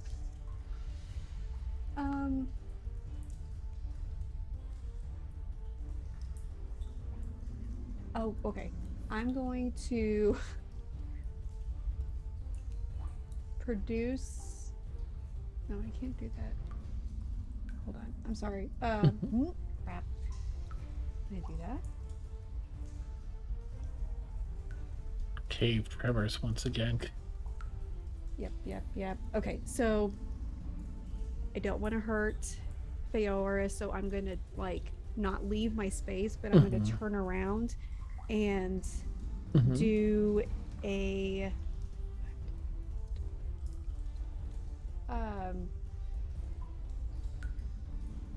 15.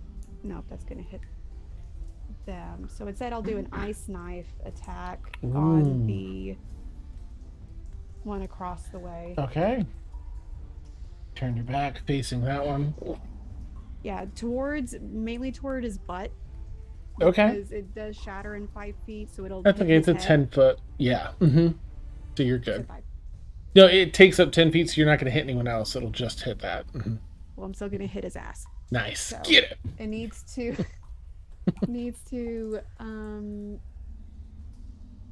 Oh, I need to do a. Never mind. I have to roll for this.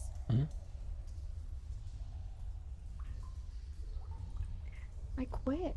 A 9 does not. No, a 9 hit. misses. But that's okay. It's like it explodes. Yeah. It chills its buns a little bit. It Shivers a needs to little. make a dex saving throw. It still needs to make a save? Oh, no. Or take the damage. Oh, okay. Gotcha. Nice. What kind of dex, maybe? Okay, that's a 9. So that's a fail. Thank you. Sure. Oh my god, 3 points of cold damage. Still, that one's pretty hurt. So it's looking even worse for Rare. No, that's unacceptable. So bad. I will then bonus action for Gregory to flame attack the lizard we have been fighting. And so he's going to try again to hit the lizard that's right next to me. Okay. Oh, 15? That'll hit. Yay! Like little Gregory. Gregory squeaks his little chibi gargoyle squeaks. I love it so much. Goodest boy. Ooh, 7 points of fire damage. How do you want Gregory to destroy this one? I'm so proud of my baby. So he turned into this like beautiful dark like blue and just like poured his heart out, and it's just like a cone arrow, and it just slices through him. Oh, And brutal. it just It slumps down like horror movie like. Yeah, when half of the body slides down. Oh, that's great. Go, Gregory. Gregory's got little chubby chibi arms up in the air, all excited. Oh, Horror movie like, oh. yeah. He loves him. Awesome. Any movement for you, Ladrin? Actually, I'll move up.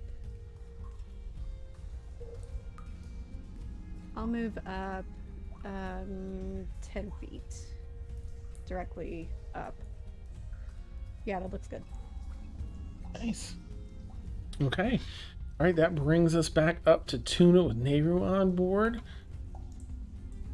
And sorry, Matt. sorry. Gregory's gonna also do a movement. Can he come? Does he have his own movement? Yeah. So What's his movement, He's 30? a 30. Go that far. Yeah, that's perfect. All right, go ahead, Tuna. I'm gonna say excuse me and scoot around Dia and try to stab this one. Pardon me. Do you want to get behind on the flank this one so you have advantage? Yes. 25. Yep. You've got 5 feet of movement left after that too, so. Cool. But you'll have advantage on this attack. good because that was two twos. No! No! Hold on. Mhm. You haven't. Well, I guess that might not really. I don't think inspiration's gonna help here. I'm gonna be honest with you. What is okay? It's 30 feet range. Hmm. I don't. I think. Sorry, I'm trying to remember the initiative order. 'Cause Yeah, I can cast Sanctuary on someone, so they won't be hit by anything, but they also can't attack. Is the thing. Well, it's you, and then you, Nehru, then the Yeah. lizard, then Yeah. Dia, Feora, Ladrin. Okay, cool. Then I'm gonna cast Sanctuary as my bonus action since it's 30 feet on Nice. Dia. Okay. All right. And what is that? What is that makes it attack you? So, a creature within range, any target who targets the warded creature with an attack or harmful spell must make a Wisdom saving throw. If it Oh, fails, it has to choose a new target or lose the attack. nice. Okay. All right. Dia goes afterwards, so Fair. Fair. it will be. Thank you. Nice. All right. Anything else for Tuna? That is it. Okay. Ground quakes again. A little more loose debris falling from before, but this one seems a little shorter and ends kind of abruptly, this tremor. But that moves us on to Nehru. What would you like to do, Nehru? Here. I think I'd like to take out my rapier Okay. against this last remaining lizard. See what we get here. Okay, we'll move on 5, 10, 15. Oh, You get next to it. 15 plus 4. That already 19. hits. You're good. All That right. extra hits. Extra hits, extra stabby, and that's gonna be 1d8 plus 2, Ooh. which I have right here. Yeah. For a whopping 5 damage. 5 is enough. How would you like Nehru to destroy this one? Yes.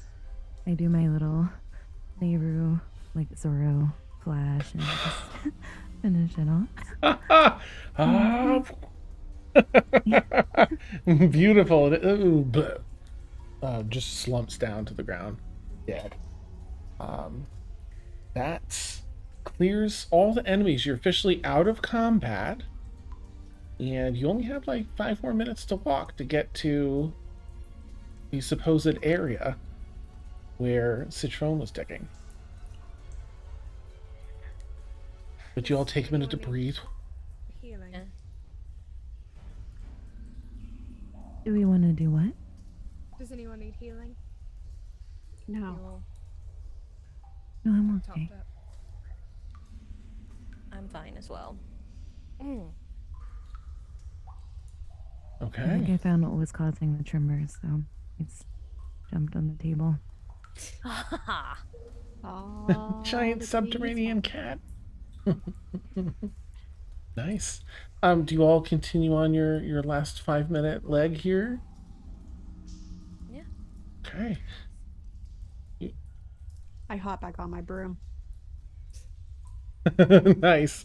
You'll have, some wounds. There's some light bleeding, so slightly torn, clothing damage or armor damage. But you manage your way the last 5 minutes, and you come across it. The cave itself here has been about 15 feet wide, maybe 20 feet tall, kind of a flat surface you've been walking on.